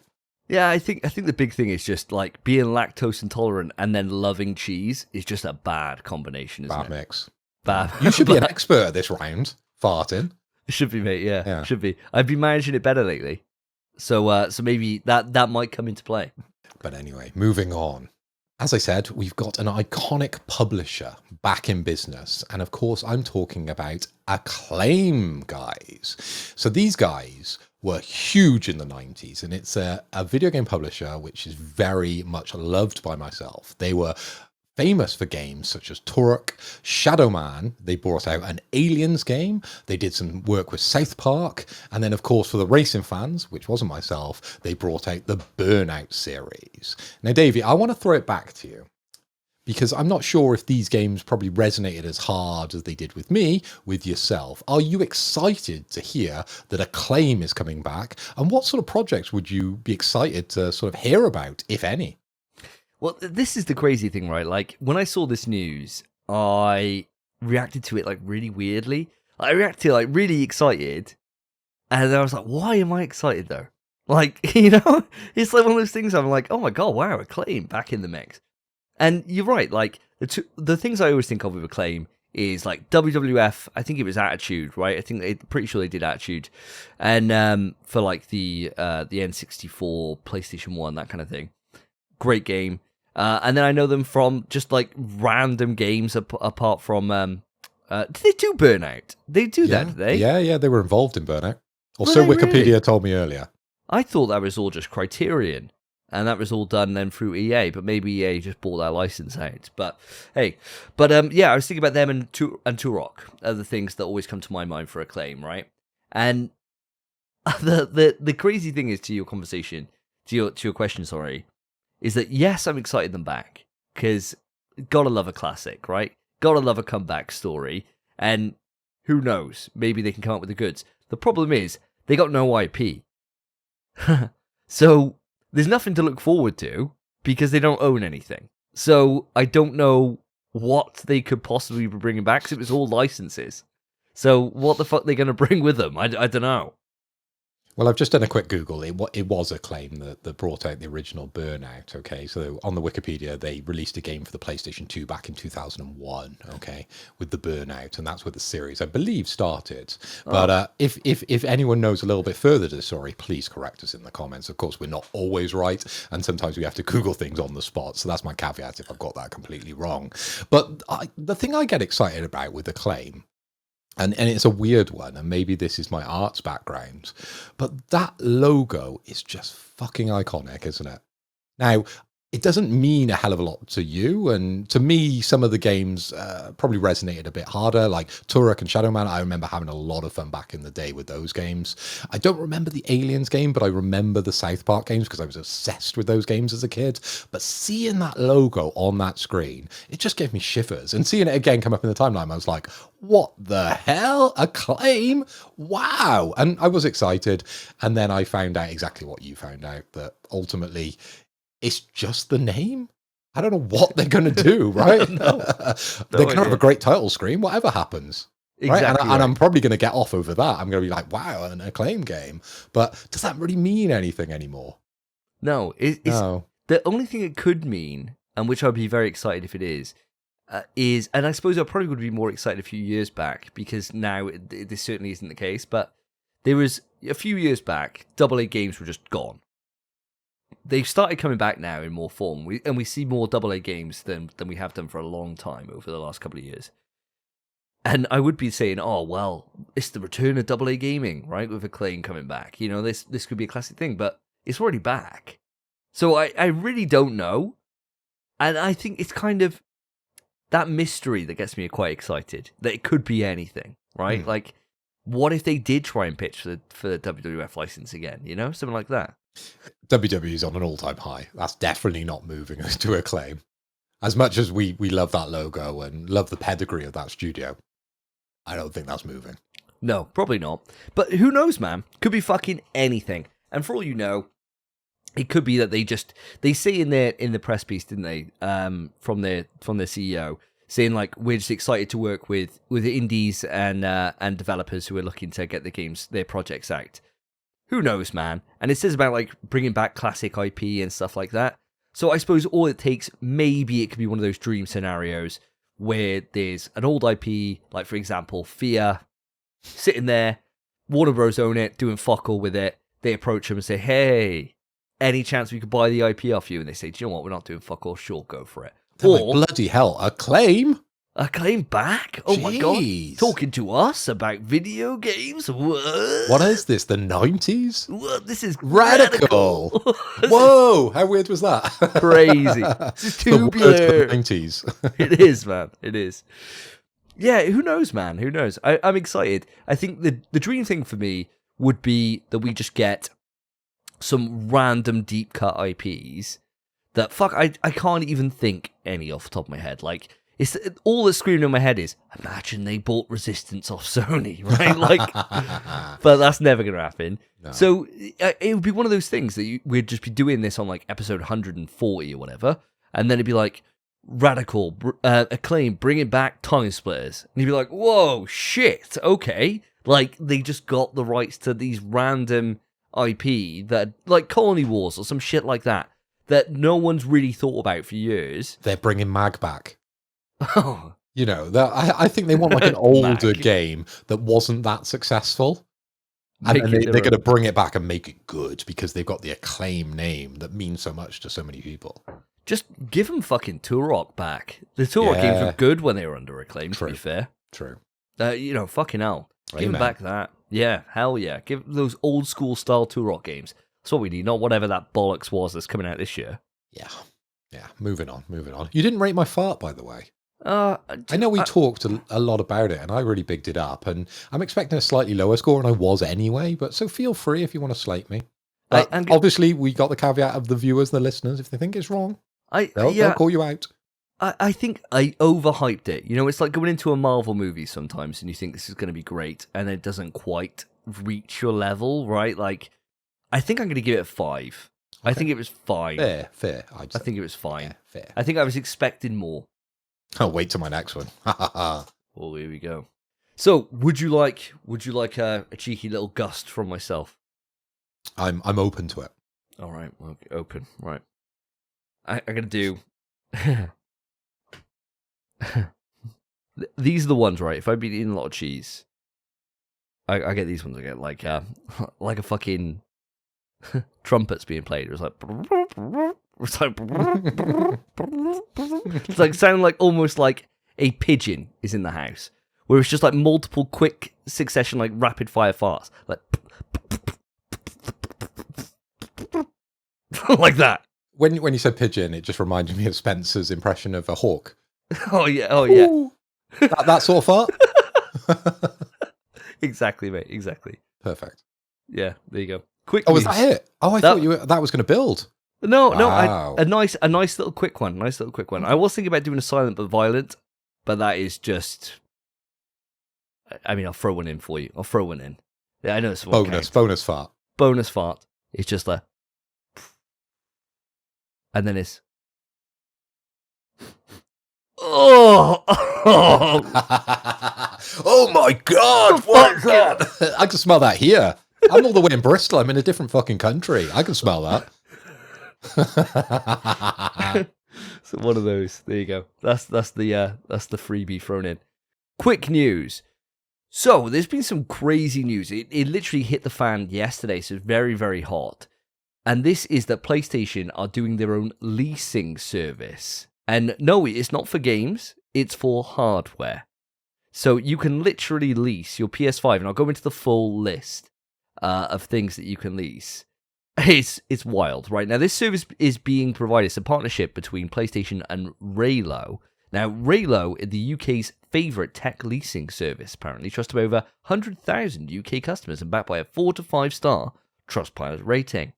Now, I just think this is fucking crazy, man. And the way this works, right, is that you pick what you want to lease, and the options at the moment, and this is only available in the UK as far as I'm aware at the moment, and the things you can pick are, you can pick a PlayStation 5 Pro, PlayStation 5 Digital, PlayStation Portal, PSVR 2.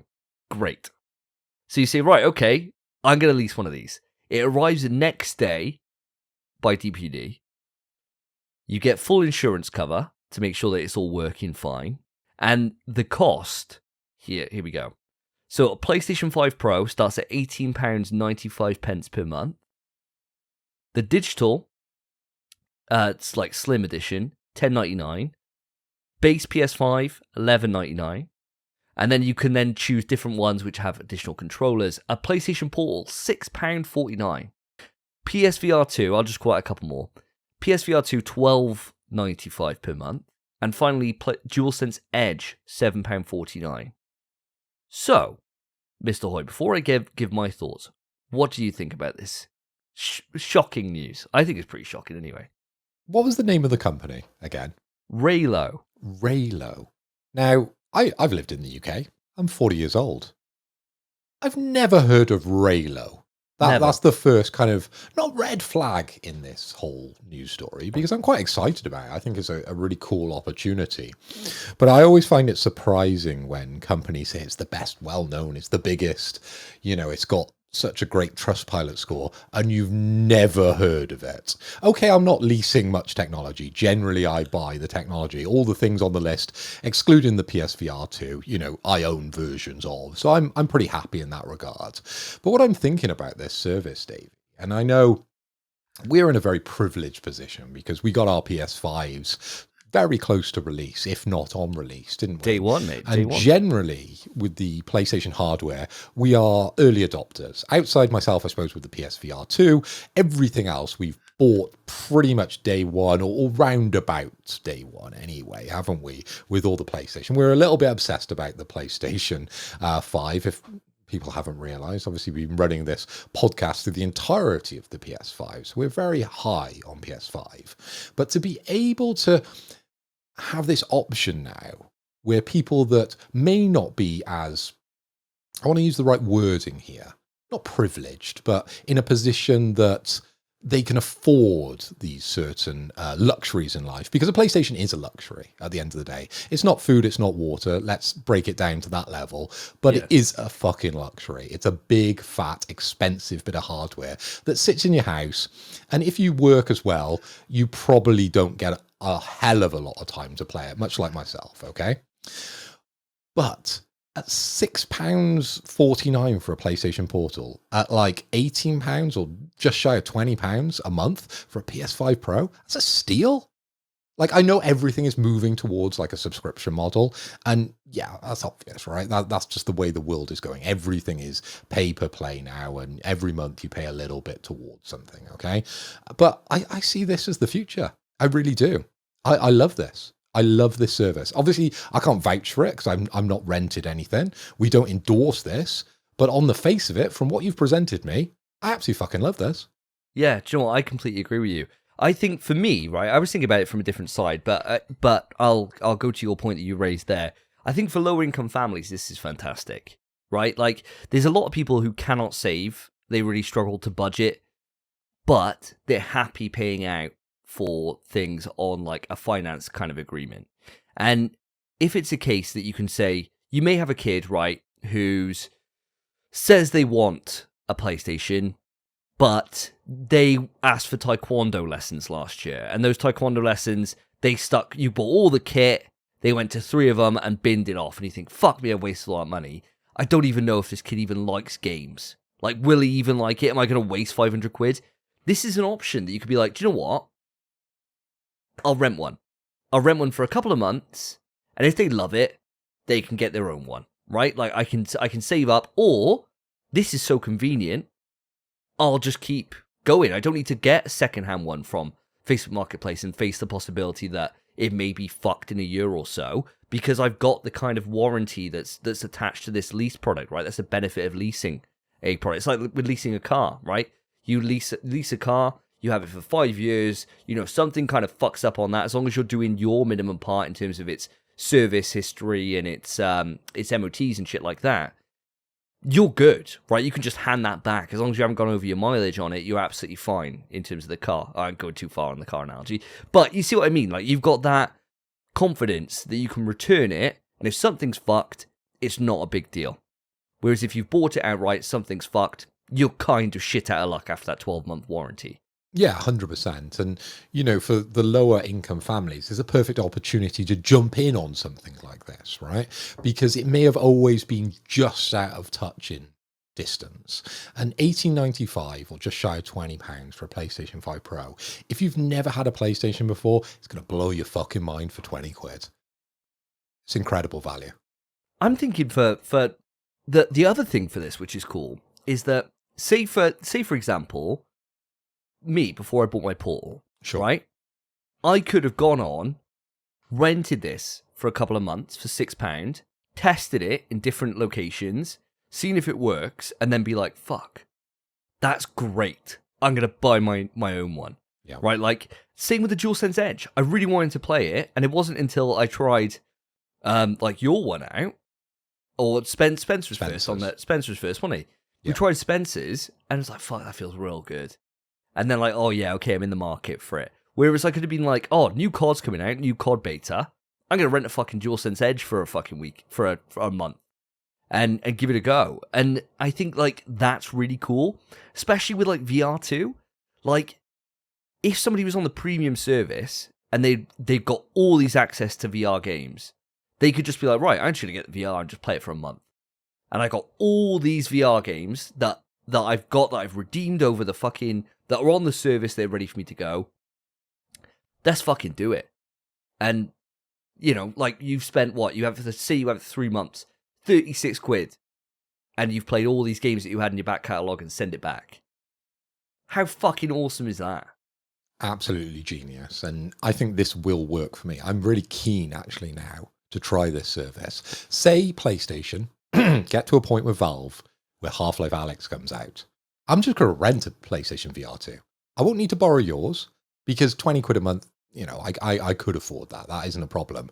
But the outlay of the cost of a PSVR 2 just to play a single game, because that's what I would be interested in, probably is quite a lot to take for a month's wage, right? So just to spend £20 to play a game for maybe 2 or 3 months, perfect. So exactly. If that happens, I'm doing it. Exactly right. No, I think that's the thing. Like, anytime now you see a conference and there's a VR game that you think, oh, I quite like the look of that. VR games aren't that expensive. They're like generally 30 quid. So you think then, if you think, oh, well, I've got the VR for a month, you just add that on. Oh, it's a 50 quid game. Because they're 20 quid for that month. Yeah. Fine. You know, like, it's not a big deal, is it? I think like for those supplemental pieces of hardware that somebody hasn't gone on for, there's an option to be able to like kind of try before you buy. And I think that's a really great market, even for those that are already deeply into the PlayStation nation. And I'm thinking for myself, like, I haven't gone for a Pro. I don't have a TV that supports a Pro well enough to bother buying one. You'll have to rent one as well. So yeah.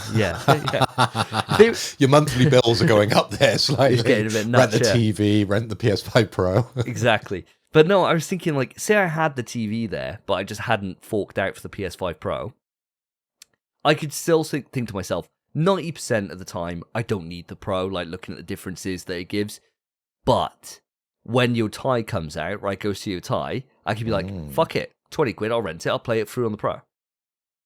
Fine. You know, like, there's options even for those that are, like, deeply in the PlayStation Nation, and I think it's just fucking smart, and I think the pricing is so low that you can see people who would rent it and just never stop, and they never own the hardware, and they just have it for years. And I think ultimately that's just a massive moneymaker for PlayStation, but it's also one of those things that for a family, if you do have low income, it's an affordable option rather than having to find £400 out your ass.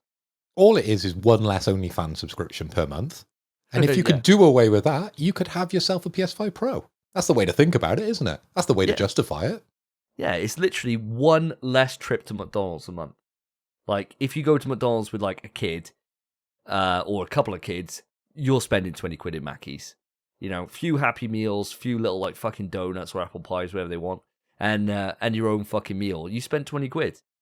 Like, 20 quid goes nowhere, and to be able to think that you can give your, even yourself, just an experience that, fuck, man, like, even for PC nerds, right, like, thinking about it, even for PC fucking nerds, they're sitting there, they've been waiting to play The Last of Us 2, it's just about to come on to PC now, right, in a few weeks. Say, for example, I know that Neil Druckmann's has come out and said the potential isn't a Last of Us 3, this didn't make our news.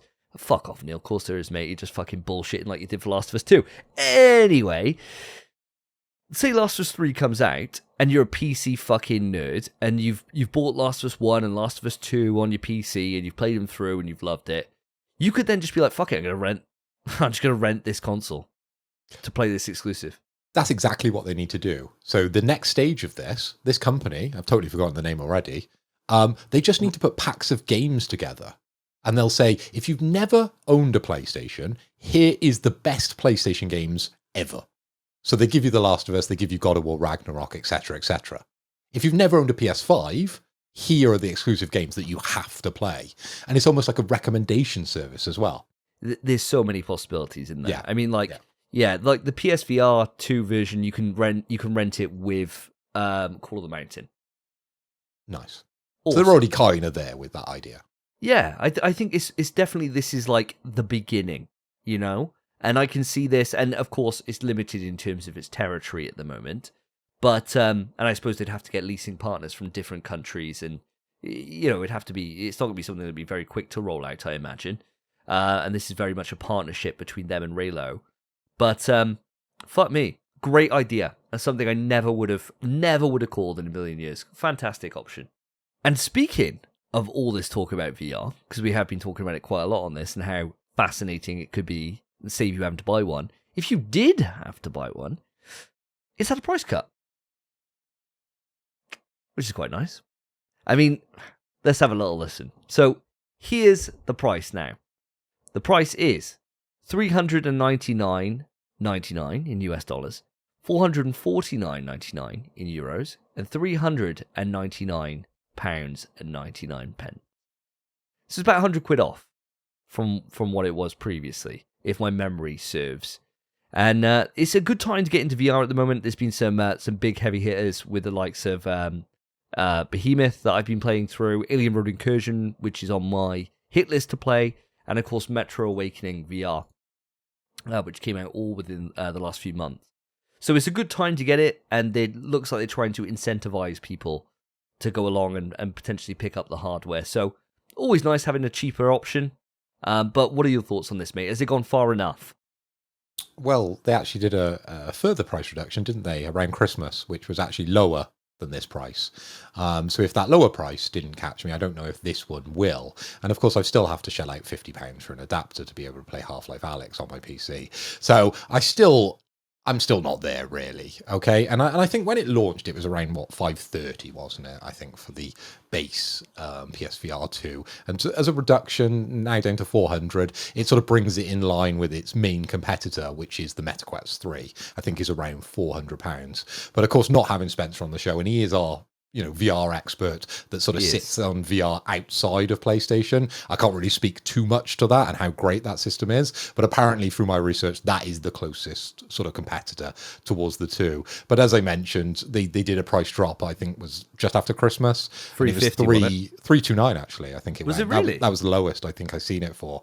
Wow. Maybe people can correct me in the comments if they saw it cheaper, but that was the lowest price I think I saw this system for.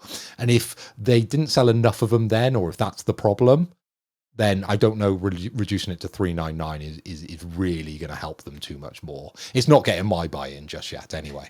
No, I think it's one of those things that for me, when you're talking VR2, it's for those that were interested already through the door. 100%, yeah. I think that's the thing about it. Like the price cut, I can't imagine getting somebody else over the line. The thing that would get people over the line, like going back to it, is fucking renting it and trying it. Because I think that's the big blocker, man. Like, it's a lot of money to put out there for something that you may not enjoy. Whereas, there's no certainty around VR. There's just no certainty. You just don't know until you try it. And you would only use it a small percentage of the time, right? You own a VR headset, you own your PlayStation, you own like a steering wheel and everything else, right? And all these peripherals, the cost mounts up, doesn't it? But you're spreading yourself thinner and thinner across the board to be able to find time for all these different pieces of hardware. Now, for me, when I have my free hour to go and play PlayStation, I sit on the PS5 Pro in front of my huge TV with the Sonos surround system, and I have an amazing experience. What I don't want to do is somewhat dilute that by, going on VR and having a lesser experience. And that's always been kind of my standpoint with it. Of course, there are some fabulous VR games. I'm always a little bit harsh because it's quite fun for the podcast, isn't it, to have that sort of opposition within the conversation. But ultimately, I don't have loads of time, and that's been the same through 109 episodes. But when I have time to play PlayStation, I just want the best fucking experience with the best games. Shoot me. And that's why I've been playing Citizen Sleeper, which doesn't show off the PS5, and the Stanley Parable, which is, a fucking 12-year-old game. Yeah, exactly right. Yeah, exactly right. So contradicting myself straight away. I'm a hypocrite. But no, I get what you mean. Like, I looked at my PlayStation Roundup for last year when it came out, and my time in, like, the PlayStation was obnoxious. And then looking at my VR time, it was like, fuck all. And I thought, fuck. Like, I barely played it over the last year. And it is just what it is. It's one of those things that when the moment strikes, though, it's class. It's great. And I think that if I was on the other side, say I hadn't bought it, I think that I would be one of those people that would be like, right, I'm doing a month of just VR, and I'm going to rent it. And that's it. I'm just going to play it for a month, and then it's gone away. Send it back, don't think about it. And one of those things, whereas I've always got access to it, and I don't feel drawn to play it very often, because it's that thing of, when I've got kids at home, they could be anywhere, right? Or up to anything. So I've got to play it when I'm solely on my own, and then normally my girlfriend's there. And the last time that I was playing it, she was just laughing that I looked like a twat all the time, where I was just fighting people. So it kind of puts you off, doesn't it? Yeah. You want to be on your own. You want to be on your own doing it, Well, just going back to what I was saying previously about, them packaging up, games with it. They wouldn't necessarily need to package up games, because I think I own a lot of the very best PSVR games, because we've got a lot of them free on the service. So it does feel more of a bargain if you've already got those free games to pay for the rental of the PSVR 2. So hell, it might happen, it may not. It probably won't, because I still don't have a lot of time. But it's a great service nonetheless. Do I think them reducing the cost is going to bring in, a shed more sales? Probably not, but it does bring it in line with the competitors, which is a good thing to see. Well said. So, do you want to bring us on for your final fart of the evening? Well, I don't think I rated your last fart, did I? You didn't know. So I think we're doing the rating after the news, which is quite nice that we're mixing things up. I always like to keep it fresh. So your first fart, I rated a 7 out of 10. Then you gave me a 5 out of 10. But I don't think I was that impressed by your last fart because it didn't really sound like a fart. You told the story and you did, some sounds, which, much like Spencer's impression, didn't sound like what it was meant to be. So I'm going to have to go lower than my very low investment of a... I'm going to go a 4 out of 10 with this one. I tend to agree with you. I was disappointed in myself. I wanted the noise to come out, but I just couldn't quite replicate the quick-fire succession that can happen from eating a lot of lacto cheese. So I couldn't quite replicate it. I'm going to have to work on it. Something that I'll have to bring into my relationship with Karen, I think, is to make fart noise around each other. And eventually I can improve my game on this. You've got to go away and do your homework. All right? I want you prepared for the next quick news. Not that you knew it was going to be farts, but, you got to... Got to be on your toes. You got to be on your toes. You got to be ready to react. That's what this podcast is all about. Exactly right. Tell you what I'll do. We're out drinking on Saturday. I'll make sure to stock up on a load of mozzarella before I come out and I'll show you in real life. God, I know what they're like. And they're a little bit like this.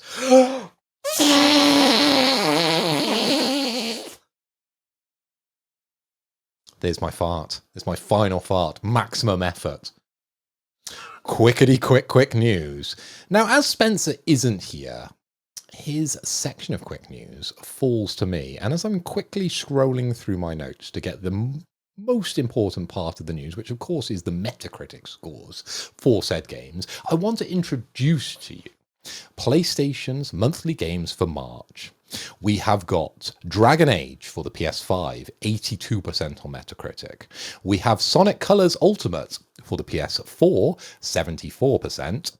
And we have Teenage Mutant Ninja Turtles, the Cowabunga collection for PS4 and PS5. And that scored a tremendous 79% on Metacritic. And all three games will be available on your PlayStation Plus membership from March the 4th until March 31st. Now, Davey, obviously we'll be downloading these because we no-brain that every month with the PS Plus because...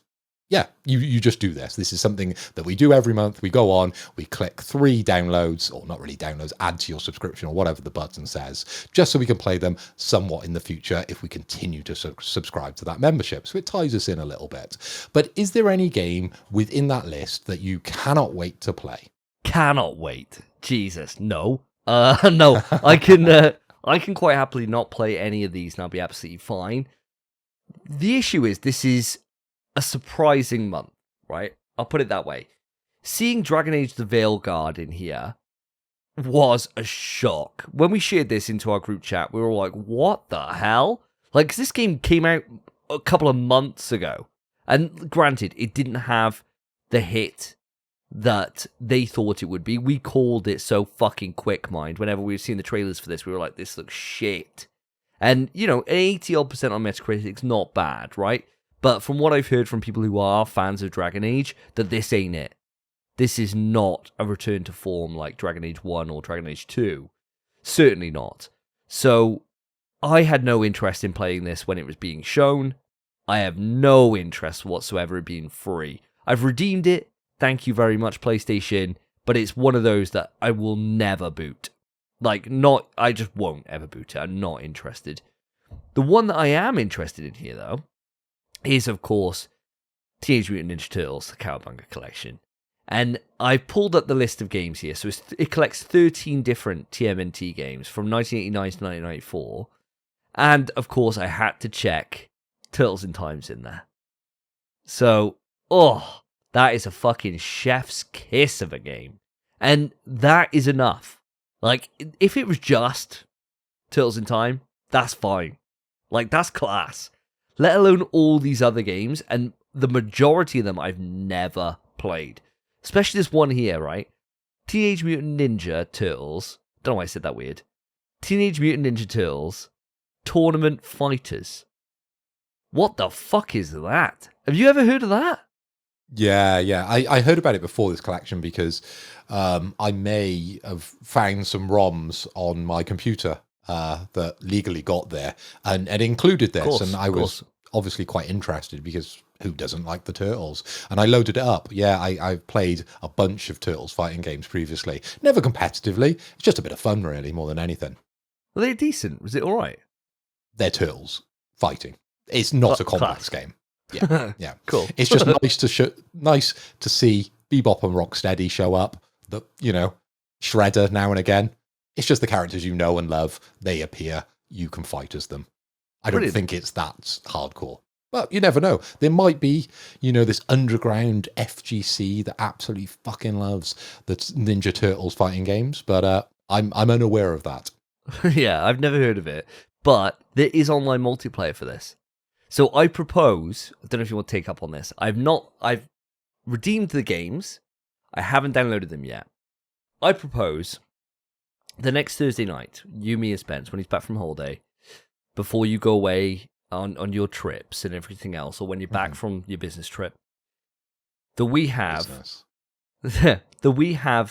a session, a tournament, first time diving into it. We can't have played it previously, or like for any real time, of tournament fighters. And we just put our money where our mouth is. We just go up, overall loser, gets a shot in the dark. What do you think about this? I'm 100% in, but I have to own up to you. I may already own this game.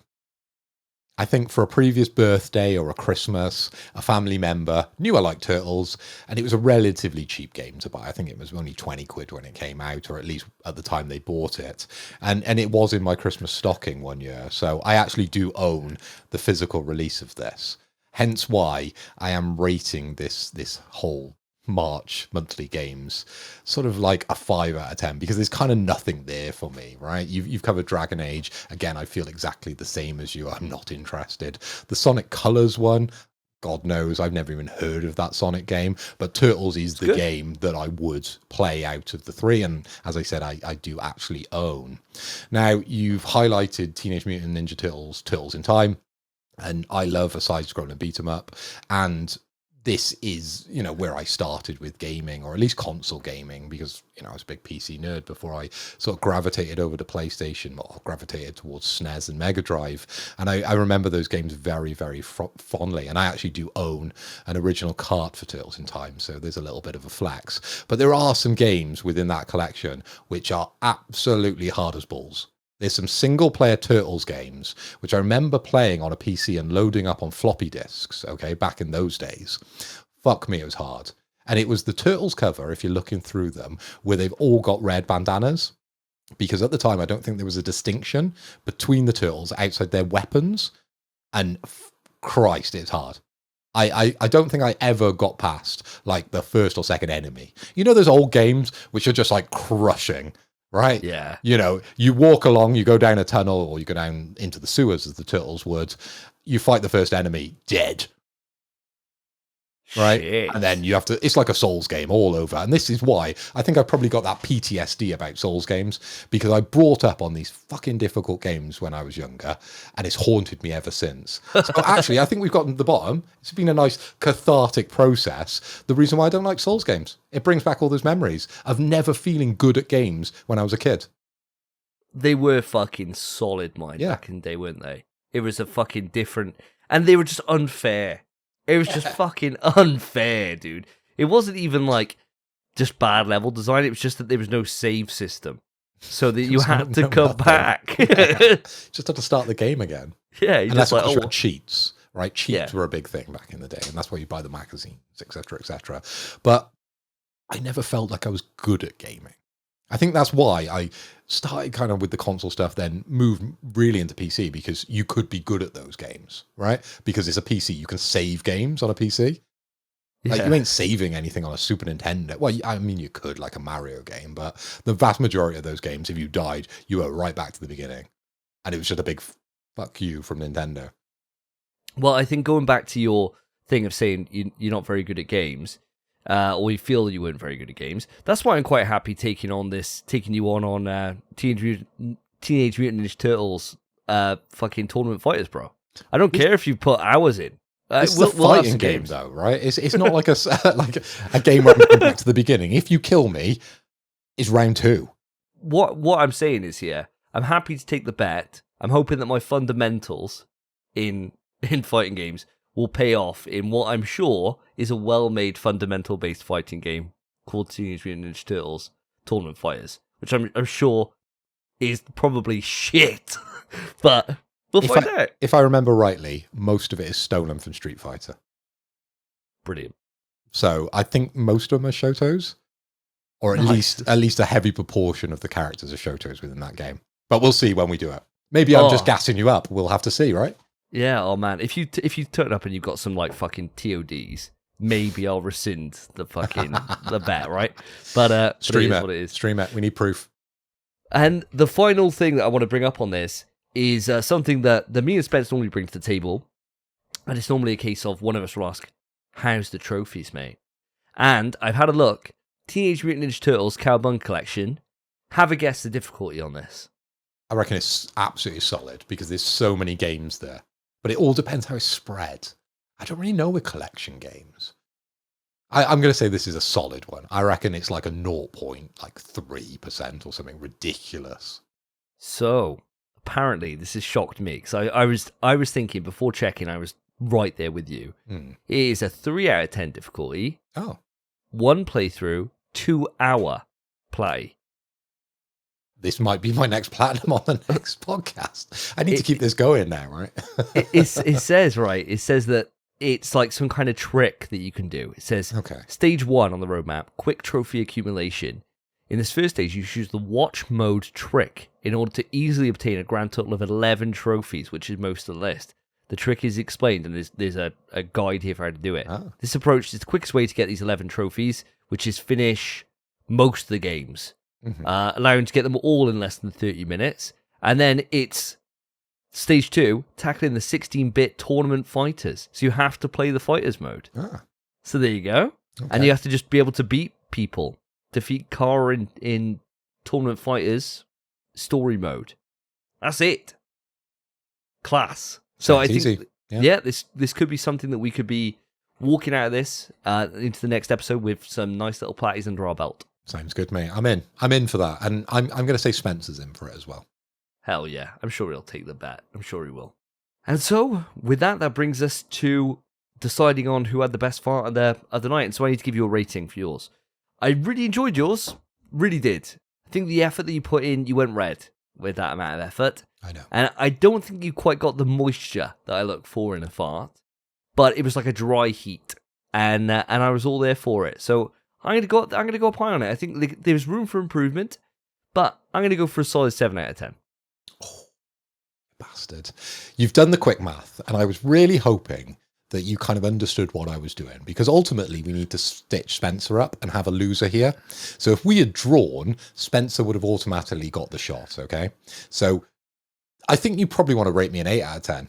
I think no matter what, I haven't heard any of Spencer's farts. Very true. Very true. He just did not turn up today. And without any farts, all I'm getting is silent but deadly farts from him. And it's not paying the bills. So I'm going to rate Spencer a 0 out of 10 for today's effort. I'm going to give him, I don't know. Yeah. I'm going to give him slightly better than you. Because I like him. He's a nice guy. Yeah. 1 out of 10. There you go. Oh, well, unfortunately today our loser is, of course, Spencer Davis. What a damn shame. What a shame. But I'll add that to the doc. Yeah, Spencer gets another shot in the doc for the big quiz, which we're going to be doing relatively soon, aren't we? I don't think we're going to keep it to 100 and 110, but it might be 111 or 12, right?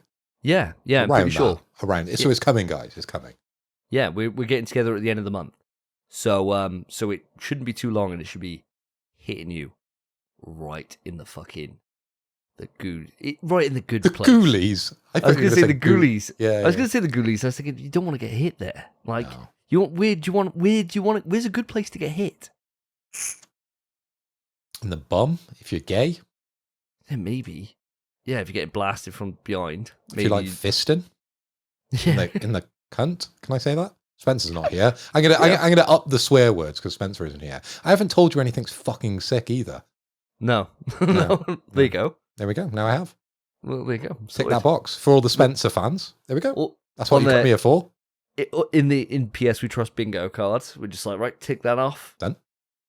Up the wazoo. Done. Tick. Yeah, tick that on. Up to 11. That's on there. Tick. Shout out Joe Thomas. Tick. Yeah, there you go. Right. And with that bingo card roundup, we shall bring an end to the quick news, and we'll be back after a costume change for our interview with Jrod from Fresh Brewed Games. Quick news.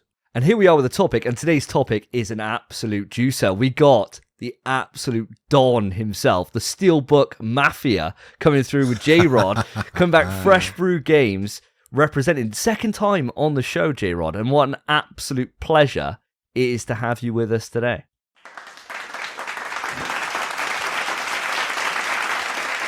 Thank you guys so much for having us back on. We're thrilled to share some updates on what we're currently working on and just engaging with the community. I feel like that's one of the things that limited print publishers don't do enough. No, they certainly don't. Well, they may do to other places, but not here. You know, yeah, not with us. They have tons of excuses, but actually putting the pedal to the metal, not too much. It started already. It has. It's going to be a spicy interview, this one. I can feel it. It's good. Do you know what? Do you know the thing I love? I love meat, right? But I love a spicy meat a little bit more. And so Jrod's going to be dishing out some spice. I can feel it already. But the thing for me, right, is I want to just, first off, for those that maybe this is your first episode listening to In PS We Trust, or you haven't listened to the show for a little while, I just want to give a little bit of time for yourself, Jrod, to explain what it is you do and who you are, really, for those that maybe they haven't listened to the previous interview that we had with yourself. So do you want to give a little intro into yourself and, of course, Fresh Brewed Games? Absolutely. Good day, guys. I am Jrod Gamers, the founder and physical game liaison at Fresh Brewed Games. We're a brand new limited print publisher focusing on high-end steelbook releases for popular PlayStation 5 video games. The thing really great about us is we constantly interact with our community. We're very transparent with our manufacturing production pipeline, and also we love working with the developers. All the developers I've partnered with thus far I'm passionate about their projects and also just what they could do next. Project Tower is a great example. I think this was a great starting game for a studio, and I can't wait to see what they do next. Thank you very much, Jrod. And this is the thing, right, is that audience, don't just take Jrod's word for it. The stuff, in terms of, there's a video that's playing for you right now if you're watching on YouTube. If you're on Spotify, then make sure to switch it onto video so you can have a little look at this. This is the Speedollama, the Speedollama Steelbook, and Jesus Christ. I mean, the last time we had you on, we were talking all about Speedollama for a while, and that episode, I had earned the platinum on Speedollama, and so we're talking to it quite a lot, and talking up on how great the experience was. And to actually see now from where the last time you were on, it was a JPEG, right? Like a picture, like a proof of concept kind of where it was, to now to the point where this is what it actually looks like in terms of a finished design and it actually being a physical thing. It's absolutely bloody gorgeous. Like, it's so pretty. I don't know if that's the best way to describe it, is pretty for a steelbook, but Jesus, please tell me that is one right there. Oh, there we go. He's got a surprise. The physical version right with us. Oh, the greatest thing is the Starburst. We had so much conflict over it, and I think it just turned out absolutely perfect. But also just like the way, the printing. Oh, man, and this she is. Because mine is, my Lizzie, she is perfect. Jesus Christ. Lizzie's got that rack, bro. Yeah, the high gloss finish, the beautiful interior pixel artwork. And then, man, this kills me. How nice this is. So this is our exclusive holographic art card, and this actually features all of our video games will have the control. So it's our own version of basically making an instruction manual, but it's a steelbook twist, and I absolutely love it because nobody else does this. So it's fantastic having not just your game, your fantastic case, but dude, I want to flip this out. I want to be able to know what I'm doing immediately on this video game because I have a million other things I'm doing with my day job, with my kids. You got to think about that. And then having this to be able to pull up with the video game you bought, it just makes it so accessible. That way players can see, translate this to what they're playing. interact with it and really feel like this is like a value add-on instead of just some like stupid cheap paper that like it's great you're getting stickers from competitors and stuff, but dude, what do you really do with that? You know, we wanted to offer something that was quality and also something that you're gonna want to keep, like might even hang this, you know, just to show, you know, Lizzie and Chris off, or just, you know, keep it, or just to keep it, whatever you think. Well, Jrod, as a physical collector myself, I do miss an instruction manual. You know, I've got very fond memories of back in the day as a kid, getting my PlayStation 1 games and spending hours upon hours flicking through the instruction manual and, you know, really digesting that content. So it's a welcome addition to this new steelbook that you've produced to include that value add-on, as you've mentioned, within it. That's really, really cool. And I was wondering, because I saw you're always quite a stylish man, Jrod, and you started to put on some white gloves, and I thought, is this a style kind of like thing that he's doing? Is it maybe a bit of a Michael Jackson kind of aspect that he's going for here? Because you always come on. Last time you had like an absolutely incredible, what was it, like a Capcom shirt you had on? Capcom shirt, yes. That's it, yeah, and we were very jealous about that. This time you're sporting a new Mario top, but you were putting those gloves on and I was thinking, what is he up to? What is he up to? I thought it might be like some kind of magic trick. I was thinking it was going to be something like that. And it was. You pulled out magic before my eyes, because that does look absolutely beautiful. It really does. Thank you.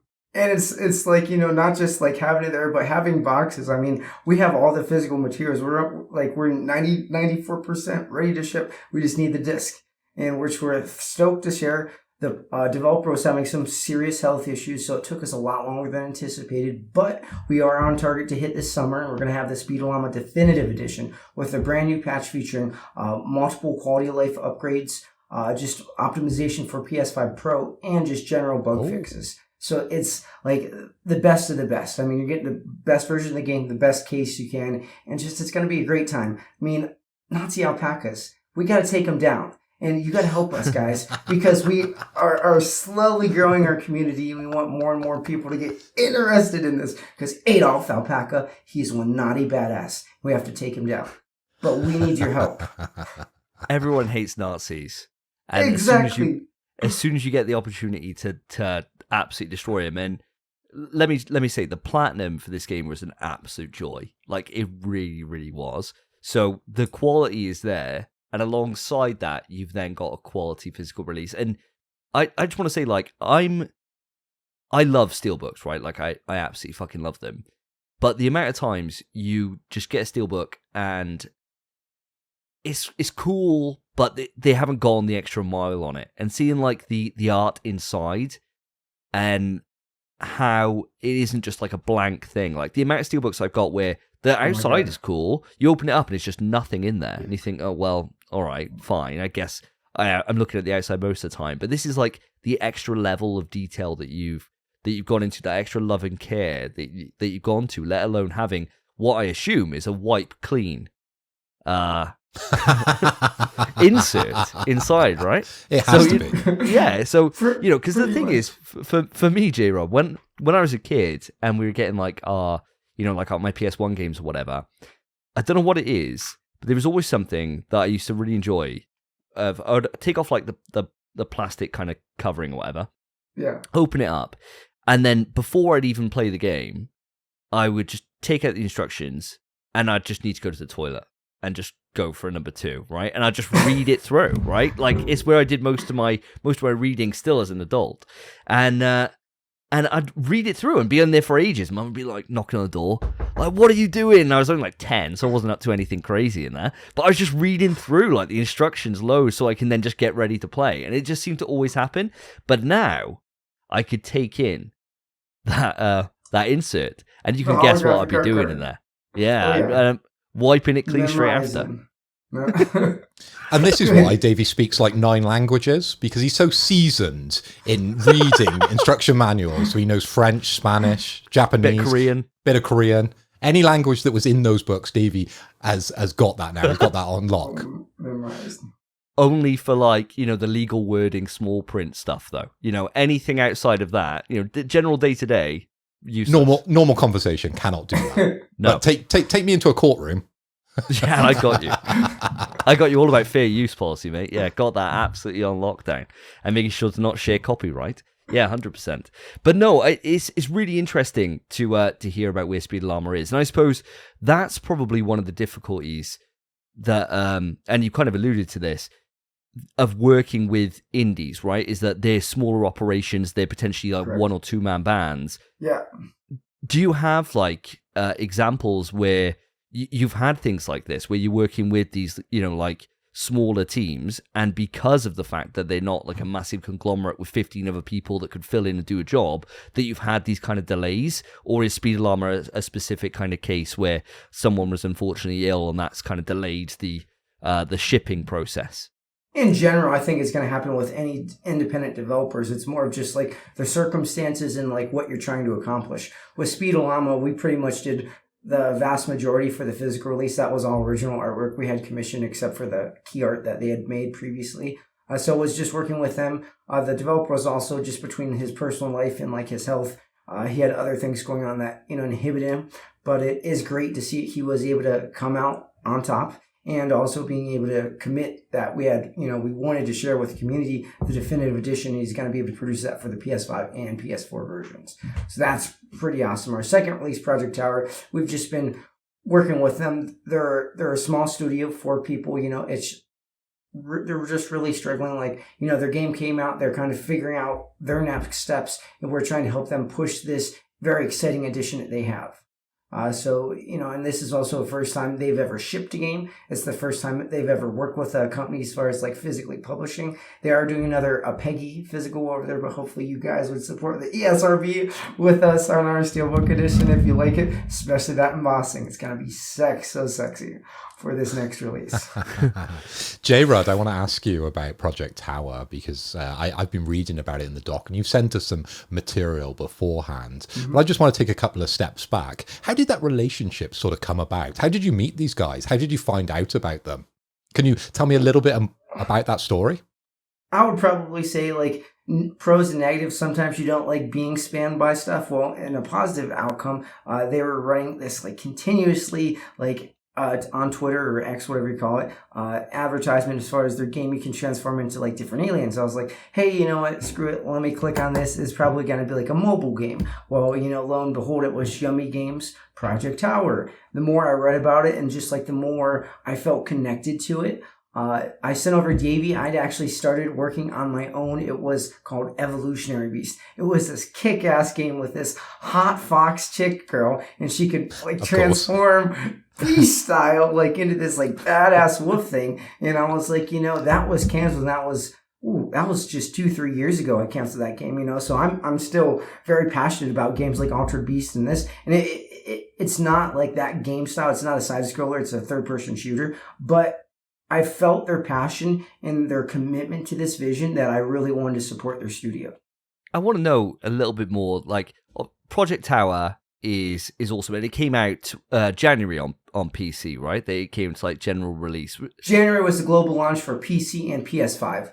Yeah, and it looks great. I mean, it's had like positive write-ups on Steam and everything else, and it's certainly one of those games that when it comes to your physical release, I think that's when I'll be more interested in pushing the button on it, and kind of getting on that, especially as the artwork, as you can see on screen for those watching, is absolutely beautiful, right? Like, and for me, I'm a sucker for like space and sci-fi kind of stuff, so it's ticking a lot of boxes for me. Blue's my favorite color as well. A lot of blue in this, so it ticks a lot, and it would also be a bit of a challenging wank. So I think I'm up for all these things, right? Like it's all coalescing into a single product here. But no, I'm really interested in checking this one out and kind of going through on this. I mean, what kind of timescales are we looking at when it comes to Project Tower? Obviously, we know that Speedollama, the physical kind of disc manufacturing, we're talking like kind of summer timescale for that to be, going out in people's hands. How are we looking in terms of timescales for Project Tower? Very good and very close. So if you want to also show the people the back of it, well, not the back, but the interior. So the interior is it's sublime. It's like an alien totem style. I felt like it was very effective in terms of just setting up that atmospheric mood and really like letting people know that this is like a very, I want to say Stranger Things, but very, unique sci-fi setting. with Project Tower, we're going to be submitting for the physical manufacturing and the disc manufacturing next week. So we're actually submitting both Speedollama and Project Tower. We're anticipating June to July for the physical shipping of both releases. So, it's Speedollama is more of like pushback. This isn't really pushback at all because we're still waiting on the artwork to approve like our timelines and whatever. But I think this will be great for us to be able to get it in players' hands this summer. That's when you have like the summer game drought. We're going to be at some different like flea markets and also like conferences throughout the summer at pop-up events. Actually having the physical thing in hand to sell to people that wouldn't traditionally be looking at a steelbook release. But again, we're similar to vinyl, where anyone that's into that quality is going to be like, hey, I want the very best, and we're going to be able to provide that opportunity for them to own it physically and forever. Jrod, when it comes to the graphics that you have here for Project Tower, and we're going to flick it up multiple times throughout our chat, how does that artwork sort of come together? Is that driven from the developers themselves with existing artwork, or have you stepped in here and maybe said, well, guys, actually this works a little bit differently on a steelbook, maybe you want to do this and that? Because I remember our previous conversation about Speedollama where I think you were a little bit more involved in kind of setting up the design for the steelbook. With this partnership, since the game was so defined with like sci-fi settings, I felt like they would be more effective in delivering that fantasy science fiction vibe. So we actually worked with them directly to create a little bit of inspired new artwork for this release that is exclusive to Fresh Brewed Games. I can only get it through us. With us, it was a partnership between what would be cool and what would look good on a steelbook. They felt that having the front with the character, they really wanted to symbolize that this is a prisoner escaping a tower to survive. And on the back, it showcased foreboding, similar to like Galactus, of what is coming, who are these aliens, and why are they, taking a character, morphing him into aliens, and making him battle through a tower. So it was taking that feedback and putting it into the steelbook design. I'm really satisfied with it. I just gave them approval for it this morning. This two-fold part you can see here, we're going to be adding the spine, such as like the logo and the title on the side of that, and then we're going to be submitting it next week. We feel really, effective with this partnership. It's going to be a big win for us. We think it's a really cool game, and we think players here will enjoy that, ESRB, but that really nice physical release, including what, Davey likes, that beautiful interior little, key art. It's going to have their old OG key art, and then it's going to have the controller layout. So players will be able to pick it up, enjoy it, and experience it, and have a great time. I think it's those little bits, isn't it, that set things apart. Those little extra quality of life things, and for me, hearing the kind of attention to detail and the care that goes into the design is just a breath of fresh air, really, compared to some of the things that you see that are just kind of like phoned in or just a bit obvious, like some of the best steelbooks, for me personally, are always the ones that just take it to that next level, where it would just be like either very different from what's there, or it would just have those little extra things, like maybe it's embossed, or maybe it's, like the color scheme is like a lot richer and it's vibrant, like it kind of pops. Whatever it is, it's ways to be able to differentiate yourself from what's out there on the market, and from what you've been able to show so far with the Speedollama release, I have no reason to doubt that when Project Tower is in the part where it could be, you can put on your gloves and show it, it's gonna look that summer, baby. It's gonna look goddamn good. Put on the gloves. Get the gloves out. We're going to use that now as an analogy when we reveal something on the show. I can see that coming up in future episodes for sure. But I just wanted to jump in quickly before you answer that one, Jrod, because we are massive fans of a lenticular sleeve on a steelbook. Have you ever thought of going to that level with your steelbooks? If not, here's a suggestion from me and Davey. Lenticular might be the way forward for maybe what you're going to be working on in the future.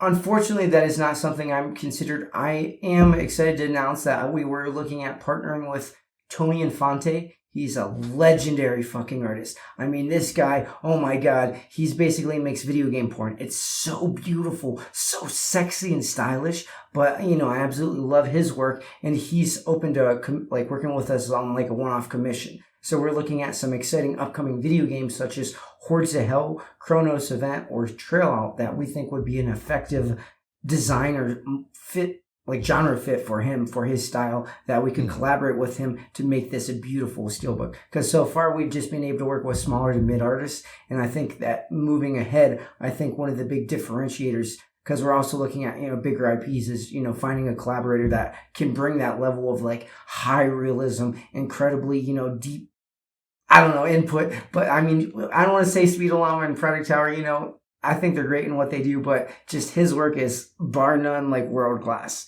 And being able to bring that to, our steelbook release, I think would be fantastic. Because he's only ever worked on like magazine covers. Sure, constant improvement, and that's what it's all about. We always get better, we always progress, don't we? But when it comes to steelbooks, Jrod, obviously you've got into this business of producing incredible steelbooks. We've just sort of showed the viewers 2 of them. Is there any steelbooks from your sort of past that you can think about that maybe has inspired you? Or have you got any favourite steelbooks? I know mine personally, but do you have a favourite steelbook of all time? And you can't say Project Tower or Speedollama, okay?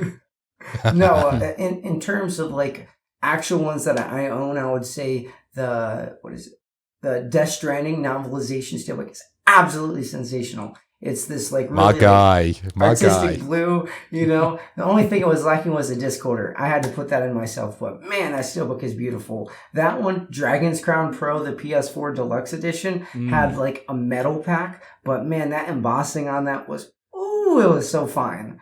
And then my third one, I would probably say the Guardians of the Galaxy, the comic edition for PS4. That Walmart or the game exclusive was so nice. I almost actually had the Game Informer. I almost paid a professional custom steelbook to make that. But then they announced that like 2 months before release. I was like, I have to have that. And it has a really nice gloss finish on it. So it's just such a good looker. And the great game. The people just didn't support it because the crappy ass Avengers with all those microtransactions and loot boxes and bullshit that brought down the game, and people were afraid of purchasing it. But had that game sold better, I think we could have well deserved a sequel, because that game was freaking awesome. Loved it.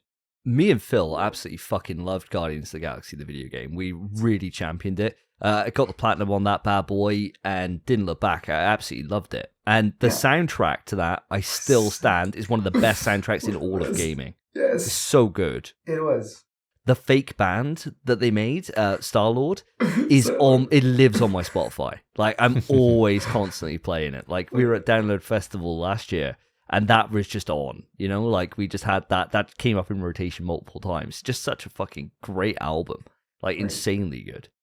I do want to know, you mentioned about other projects, right? And other things that you've got cooking in the background. Absolutely. Now, you mentioned on email to me, like a number of games that potential's there for the third SKU, right? Yeah. And 2 of these in particular really stirred something within the deepest parts of my loins, right? They got the blood going. And 2 of these were they? Because we really appreciated your guys' shout out to us about Crow Country. That wasn't my personal style game, but I did see the value with like a physical release of that. Someone else picked it up, but oh man, yeah, Crow Country, what a great game that was. Jesus Christ, amazing. But there's 2 on here, and one in particular, which is actually featured on our show quite recently, and that is, of course, Metal Eden. So myself and Mr. Philippoy here, very interested in Metal Eden. When we watched the State of Play and we saw the announcement for this game, we just couldn't fucking believe it, right? Like, we're massive Doom fans, and fuck me, just looks awesome. So to see this on your potential third SKU list is wild, right? We were like, fucking hell, like that would be a great game. And the second one for me is one that I've never played, but I've seen a lot of, and I've always kind of looked, because I'm a PlayStation only kind of gamer, well, PlayStation and Switch. Yeah. I'm looking through the window at PC. Very, very rarely I look through and think, I'm a bit jealous. Turbo Overkill, though, I have been jealous. And to know that's coming to PlayStation 5 was amazing, right? Let alone to know that it's on your potential shortlist. I was like, fucking hell, this would be a dream come true for someone like myself. Or me. I'm a huge Chainsaw Man fan. So anything with a chainsaw on your limb, fucking A, that's to go. Exactly. Just pull that trigger or that cord, I'm ready to rip. Fortunately, that one's not going to be feasible, but because they're actually going to be working with someone else and they want a big box edition only. But it's a beautiful game. You know, I'm definitely going to order a copy through whoever, as long as it's not Meridian Games. I recently ordered Awaken Astral Blade, and the game wouldn't even play off the disc. I was like, fuck this company. Oh, seriously? Wow. Yeah, You're fire now. Yeah. Yeah, no. Unleash the beast, Jrod. Let's hear it. Fight with PlayAsia to get my money back, just, you know, and it was not cool. It wasn't nice. I live totally off grid, and PlayAsia support, like, we just need you to go on. There's a fix for this on online. I'm like, well, I don't have internet. I live off grid. It's not even feasible. I can't go down to my library. I'm like, hey, I'm just gonna plug in my PS5. Wait, I gotta bring in my 55-inch. Wait, I gotta plug in this. You know, it's not that easy. I can't just do that. You know, and they're just like, well, you could just update it. Now, that was their fix. And then I contacted the publisher. They're like, we ain't gonna reprint nothing. I was like, okay, like, yeah, I don't. You know, that's why with Speedollamas being approved Tuesday or Wednesday of next week, and we're going to play test it, and we're going to try and submit it probably next Friday, next weekend. You know, we're going to spend about a day or two, me and Will from PlayStation Ain't Dead. Shout out to him, good friend of mine. And he's going to help me make sure there's no game-breaking bugs. But it was a core mission, too. It's like, how could you miss this? It just blew my mind. Like, a core mission, and it's totally bugged. Absolutely ridiculous. And it does my head in when you open up a steelbook, much like you were talking about with a special edition, and there's no disc in there. It's the same sort of story, isn't it? It's just absolutely frustrating that they're selling you something that you can't actually use. So with your example, you've got a disc you cannot use. With my example here, you open it and it's just... fucked avowed, because that was so crappy. $100 for a beautiful steelbook with no disc? Come on. We deserve better. It didn't score well on Metacritic anyway, Avowed, did it? So gamers deserve better. You know, Spider-Man 2, no disc. Like, stop slapping us with this That's crap. the one. That's the one that did me. Because I bought the big Venom statue. I know. I had to, too. That was a good, gorgeous, like, the steelbook sold me. You know, it wasn't like, oh, this is cool, you know. There's a couple collector edition like Tekken. I was like, $250 for a steelbook. But I was like, that's a steelbook. So it's, you know, like, not only just having a great steelbook, having the game physically on the disc, you can play it without having to update it. You know, it's like, it's so simple, so straightforward, but they're like, And that's why I think if we work with Metal Eden, we would actually want to work with them and do a post-launch one, just because we heard they're going to be doing multiple patches and potentially DLC.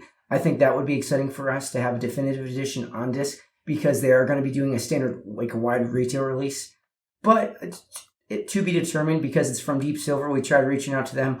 The biggest issue with large publishers, they work with you and I, and I'm not sure if you guys know, they have something identical to in UK, but it's basically, they're a huge conglomerate. You just send them the disc code, they go and print it, and they have wide retail partnerships. They're the biggest in the US. They're like bigger than LRG. They do everything. It goes to Walmart, Target, their shelves. And, you know, like 505 Games, Blades of Fire, just announced that gorgeous game from Mercury Steam. We want to work with them, but they're like, hey, we're doing a retail release. We're not sure if we want to do a steelbook. And it's so hard, because we're trying to tell them that they could get extra funds and extra money by working with us for free, but they just want to stick with the standard release, because to them, seeing this, like, was it 50K? They don't see the value in that. I mean, for a bigger game like that, it would be, you know, like, I don't know, 120K or whatever total minus half. But it's just seeing these studios, and then my competitor, they're not even licensing the rights. Big Helmet Heroes. We tried working with them, and then my competitor's like, boom, here's a free unlicensed version of it. And I'm just like, guys, this is money left on the table. And any developers aren't seeing that. You know, that's why we're here to educate them as much as the customers.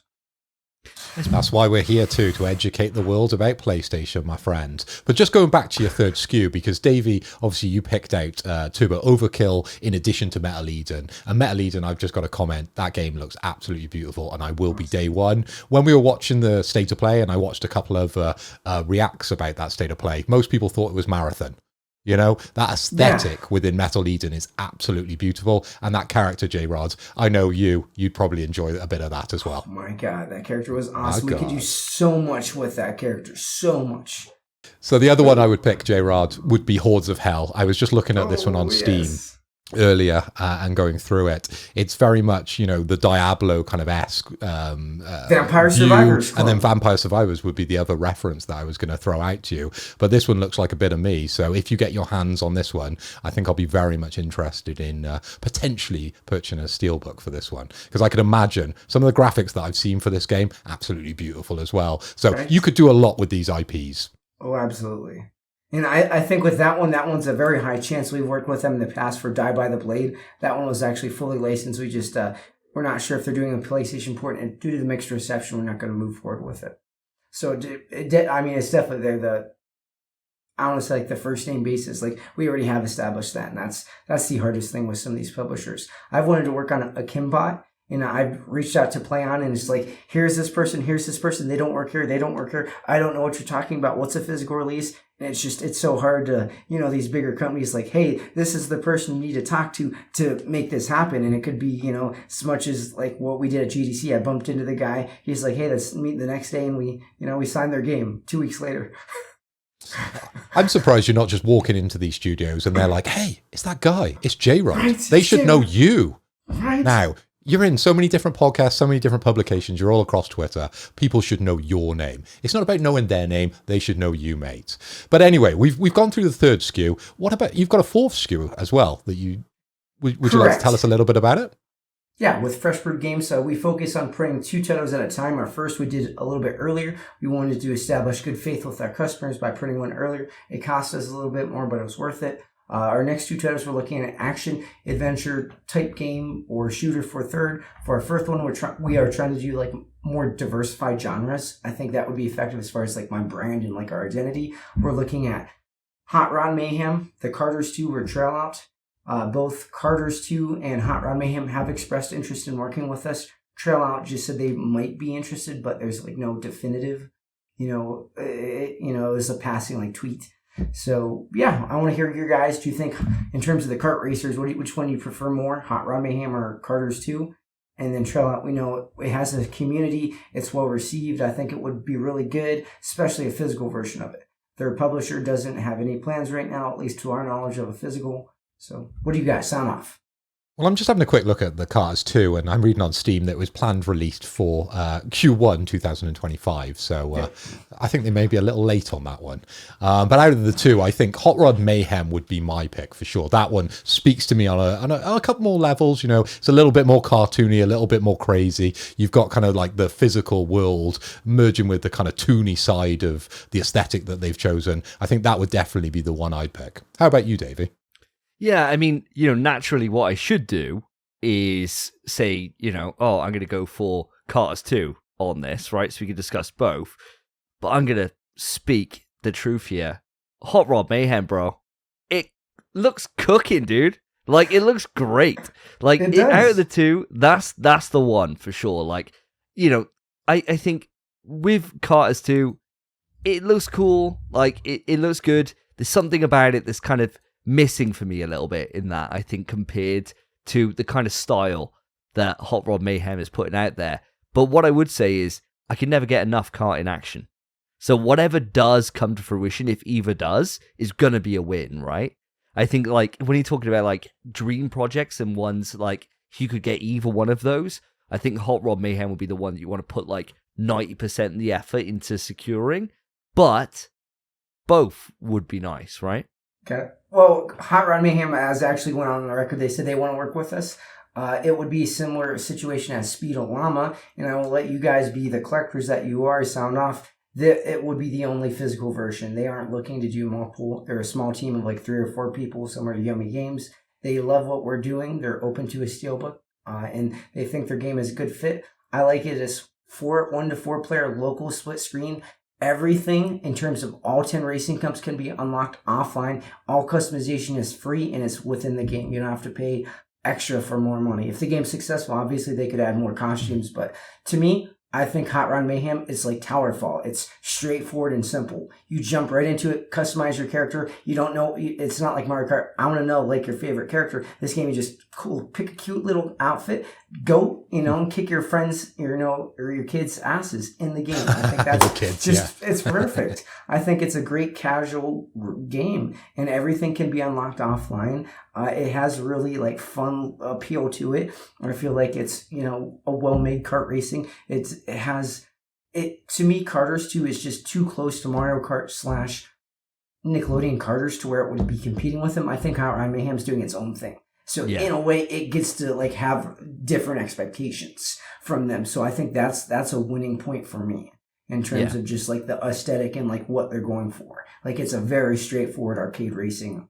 kart racer. It's not trying to be no Mario Kart, no Crash. Where Karters 2 is like, hey, we're like Mario Kart Crash. If they can pull it off, great. If not, Mario Kart 9's coming around the corner, so it would directly be competing with Mario Kart 9.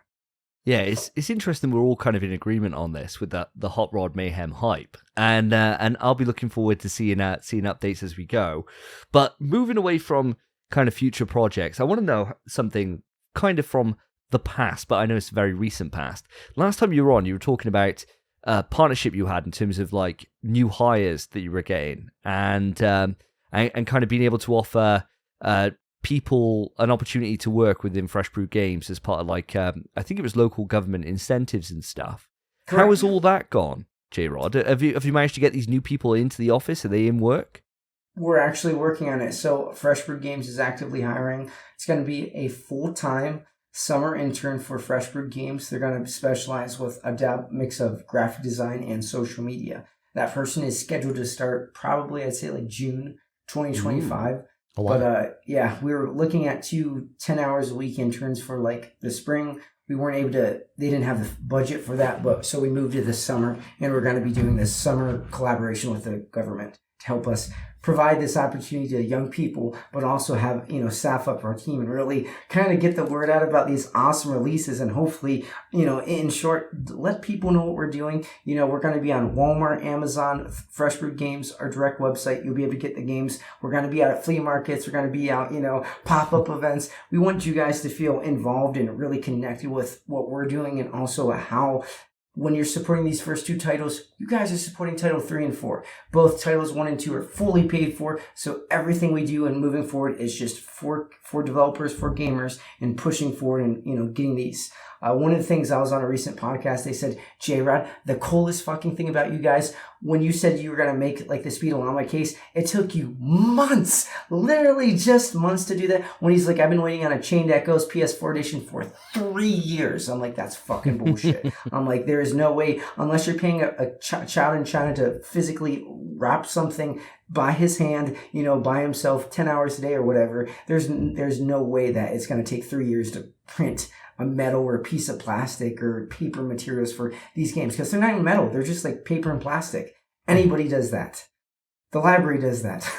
It doesn't take 3 years to produce that. So, he's like, that's one of the, he hasn't even submitted a pre-order, but he's like, should after having you on, he's like, I would just to support that. You guys are genuine, you guys care about us, and you're getting shit done. He's like, any limited print publisher can come on and say they're getting stuff done, but if they're not showing, what they're doing, it's just like talking. It's like, hey, the game's coming. I guess there's another competitor, PE. They haven't released a physical PS5 in like years, and I'm just like, dude, I don't even know how you just support that or listen to that BS. Like, you heard about Speedollama, and he was having serious health issues. Like, he was in the hospital. Like, it was not serious. And then, it took us like a couple months, we're back on the horse. We're getting this done. So it's like, I don't want anybody to feel deterred and be excited about what's next. Because these are big IPs. We want to work with Tony and Fonte. We're going to be hiring brand new collaborators for Fresh Brewed Games. We can't wait to bring them onto the team.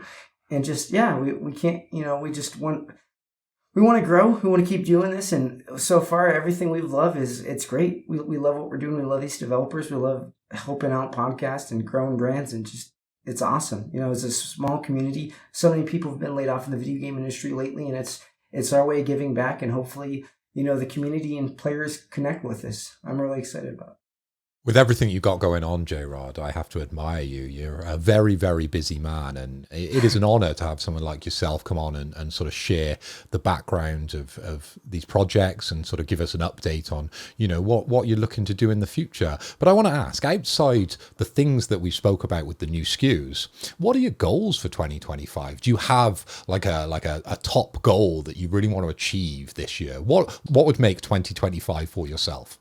Personally, seeing the genuine happiness of when I pulled this out and actually physically held this in my hands, there was just this great satisfaction. Our first artist was Brittany. I was the video game director on Indie Assault. I was her boss. Working with her years later, she just had a kid, and being able to collaborate with a person, that was a huge win for me as on a personal level. That's why I'm doing this. In terms of professionally, being taken serious by big distributors. We tried working with, I know Davey actually voted, I think it was Davey or Phil voted for Fatal Run. They said that simply, you guys haven't put anything out, we're too afraid to work with you. And I'm just like, bro, we're literally like months away from doing that. Do not worry. And it wasn't even the decline. It was just like the way that they said it to us. It just felt like so undermining. Like everything Davey's like, shit, dude, you accomplished a lot in your first year. All the accreditations, we had the warehouse built. We had everything built for, moving forward with the games.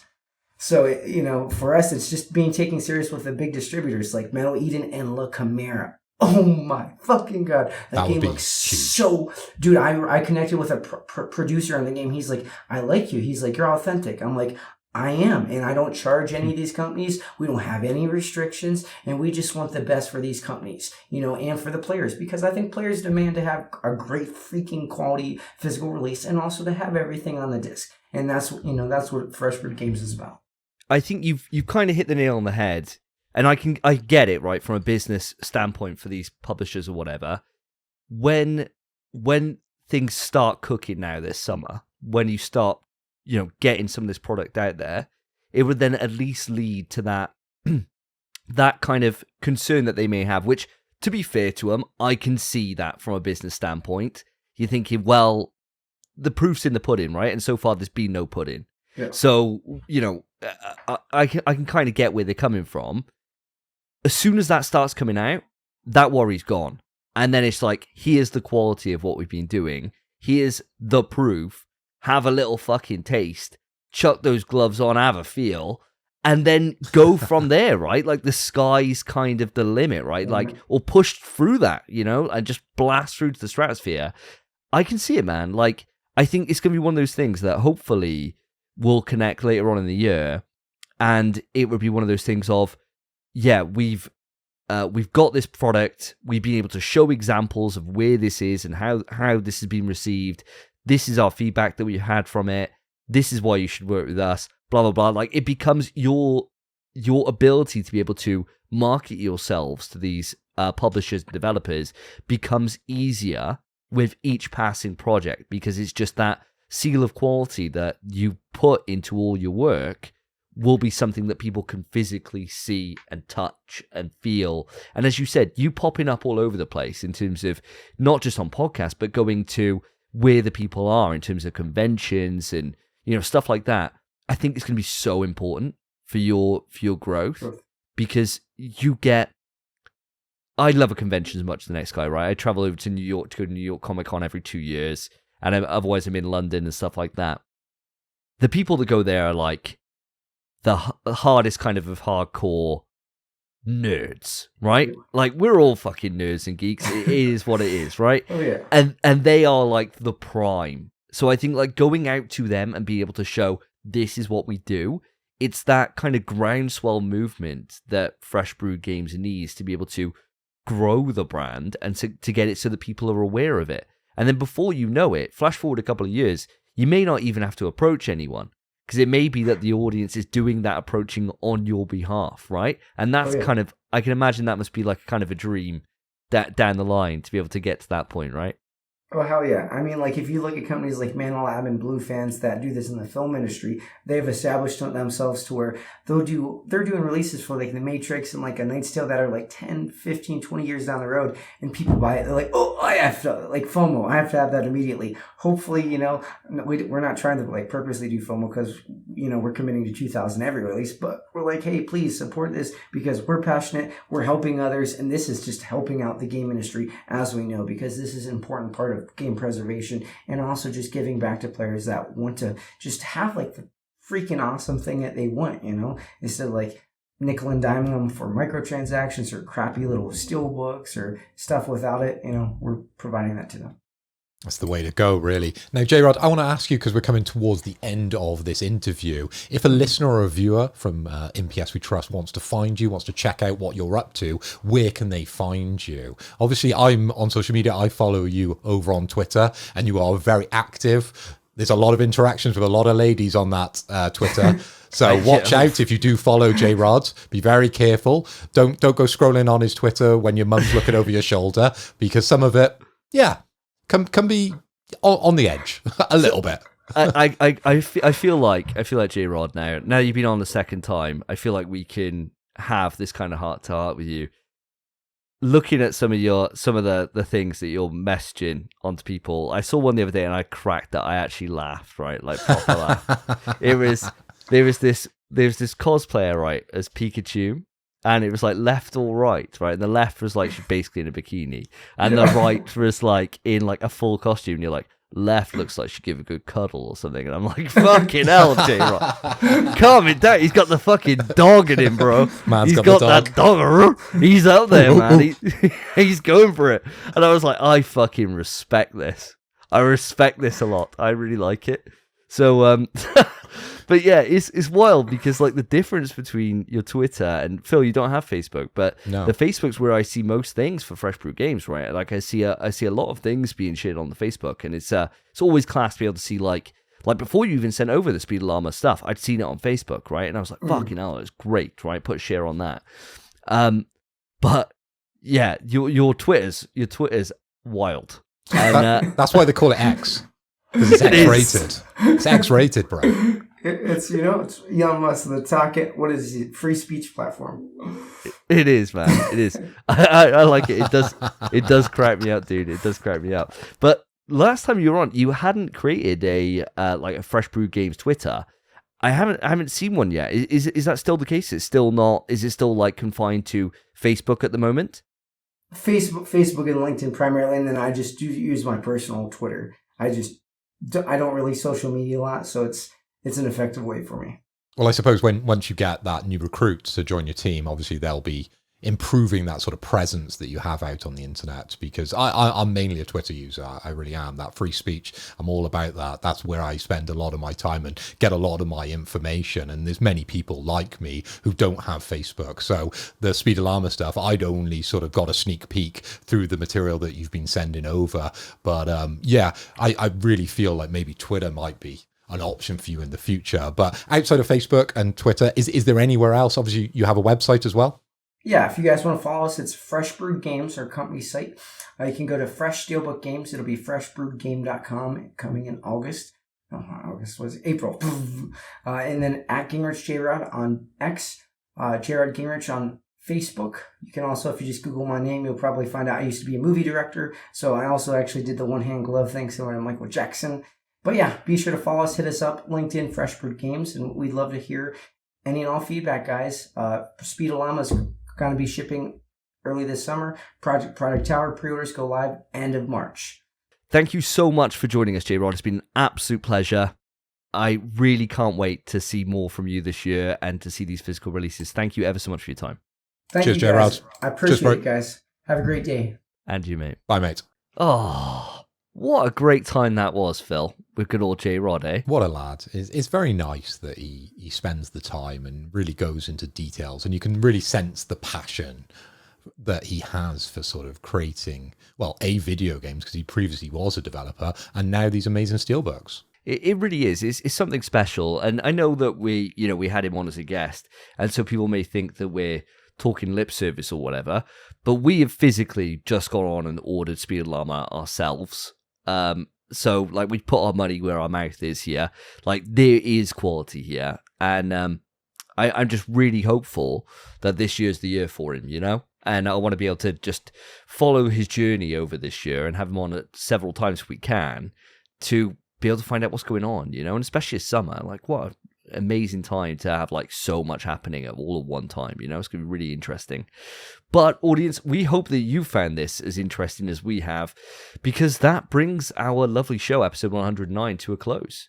It's been an absolute joy doing a duo cast with yourself, Mr. Hoy, and an absolute pleasure, if I may say, a privilege. Thank you very much, mate. It's been a joy for me as well. I have missed Spencer. Shout out Spencer.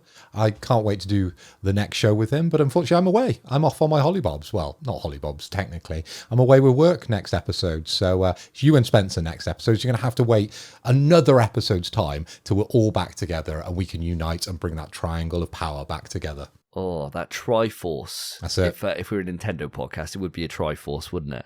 But we're going to have to think of something for PlayStation that's a triangle. Other than the button. Other than just the button. But, you know, that's a bit boring, isn't it? You know what are we? A button. A button of power, no. Triangle buttons like fucking change weapon or whatever. Like, it's not special move, is it? Normally, or heavy hit. No. It's not like X, jump button, circle like a dive or a dash or, you know, something like that. Square or reload. Triangles, whatever the fuck else you need a button to be. I don't want to be that for the podcast. You know, I want us to be something. As long as we're not that stupid capture button that I keep pressing on the PS5 pad. Karen always does that. Have It's you got annoying. long nails? I've just got big hands. I got massive hands. You've got like meat hands. Yeah. You need that like Xbox Duke controller. You need like something like that, but for PlayStation. That's why I enjoy playing on the Portal, because my hands then, they don't meet in the middle. But with the small controllers, I'm just too big for the PlayStation. That's what it is. That's it. You're just too much of a man. Oh, Christ. Well, on that bombshell, we shall bring the show to a close. And audience, if you've enjoyed it as much as we've had fun recording it, then there's a couple of ways to let us know. The first is to go on to your podcast service of choice. If that's on Spotify, then you go on, put a 5-star rating on. If it's on Apple, you do exactly the same. If it's anywhere else, I don't know. But there's bound to be a way. To be honest, if you're listening on some other random service, really you're just trying to be a bit hipster about it, aren't you? You know? Like, just go to Spotify or Apple like the rest of the world, and we can track the analytics for Spotify. And so I know that there's a lot of you listening on there. You know, a good few hundred a time, like even on a bad day on Spotify alone. And we've got 29 reviews. So just go on. It takes literally 2 seconds. Just go on there, click the fucking button. You know, I see you in Sri Lanka. I see you in fucking Niger. All these random places, right? That are out there that people somehow listen to this podcast on. These bunch of fucking British bastards going off about PlayStation. And there you are, not even putting a fucking rating on it. What's going on? And no one comments. We need comments in the videos. Jrod wants some feedback, guys. So good or bad, just give him some banter. We were giving him banter at the end of the interview, and he absolutely loves it. So make sure in the comments, just say what you want. That's what we like, the freedom of this podcast. We can be as open as possible. We can say what we like in this podcast, and you can too in the comments below. So please, I want to see some on this episode. And one thing I will say is that when it comes to YouTube comments, Phil's very much in charge of that. And so if you're getting sassed by someone, because I see some of the comments you fucking give sass on these YouTube comments. You're proper.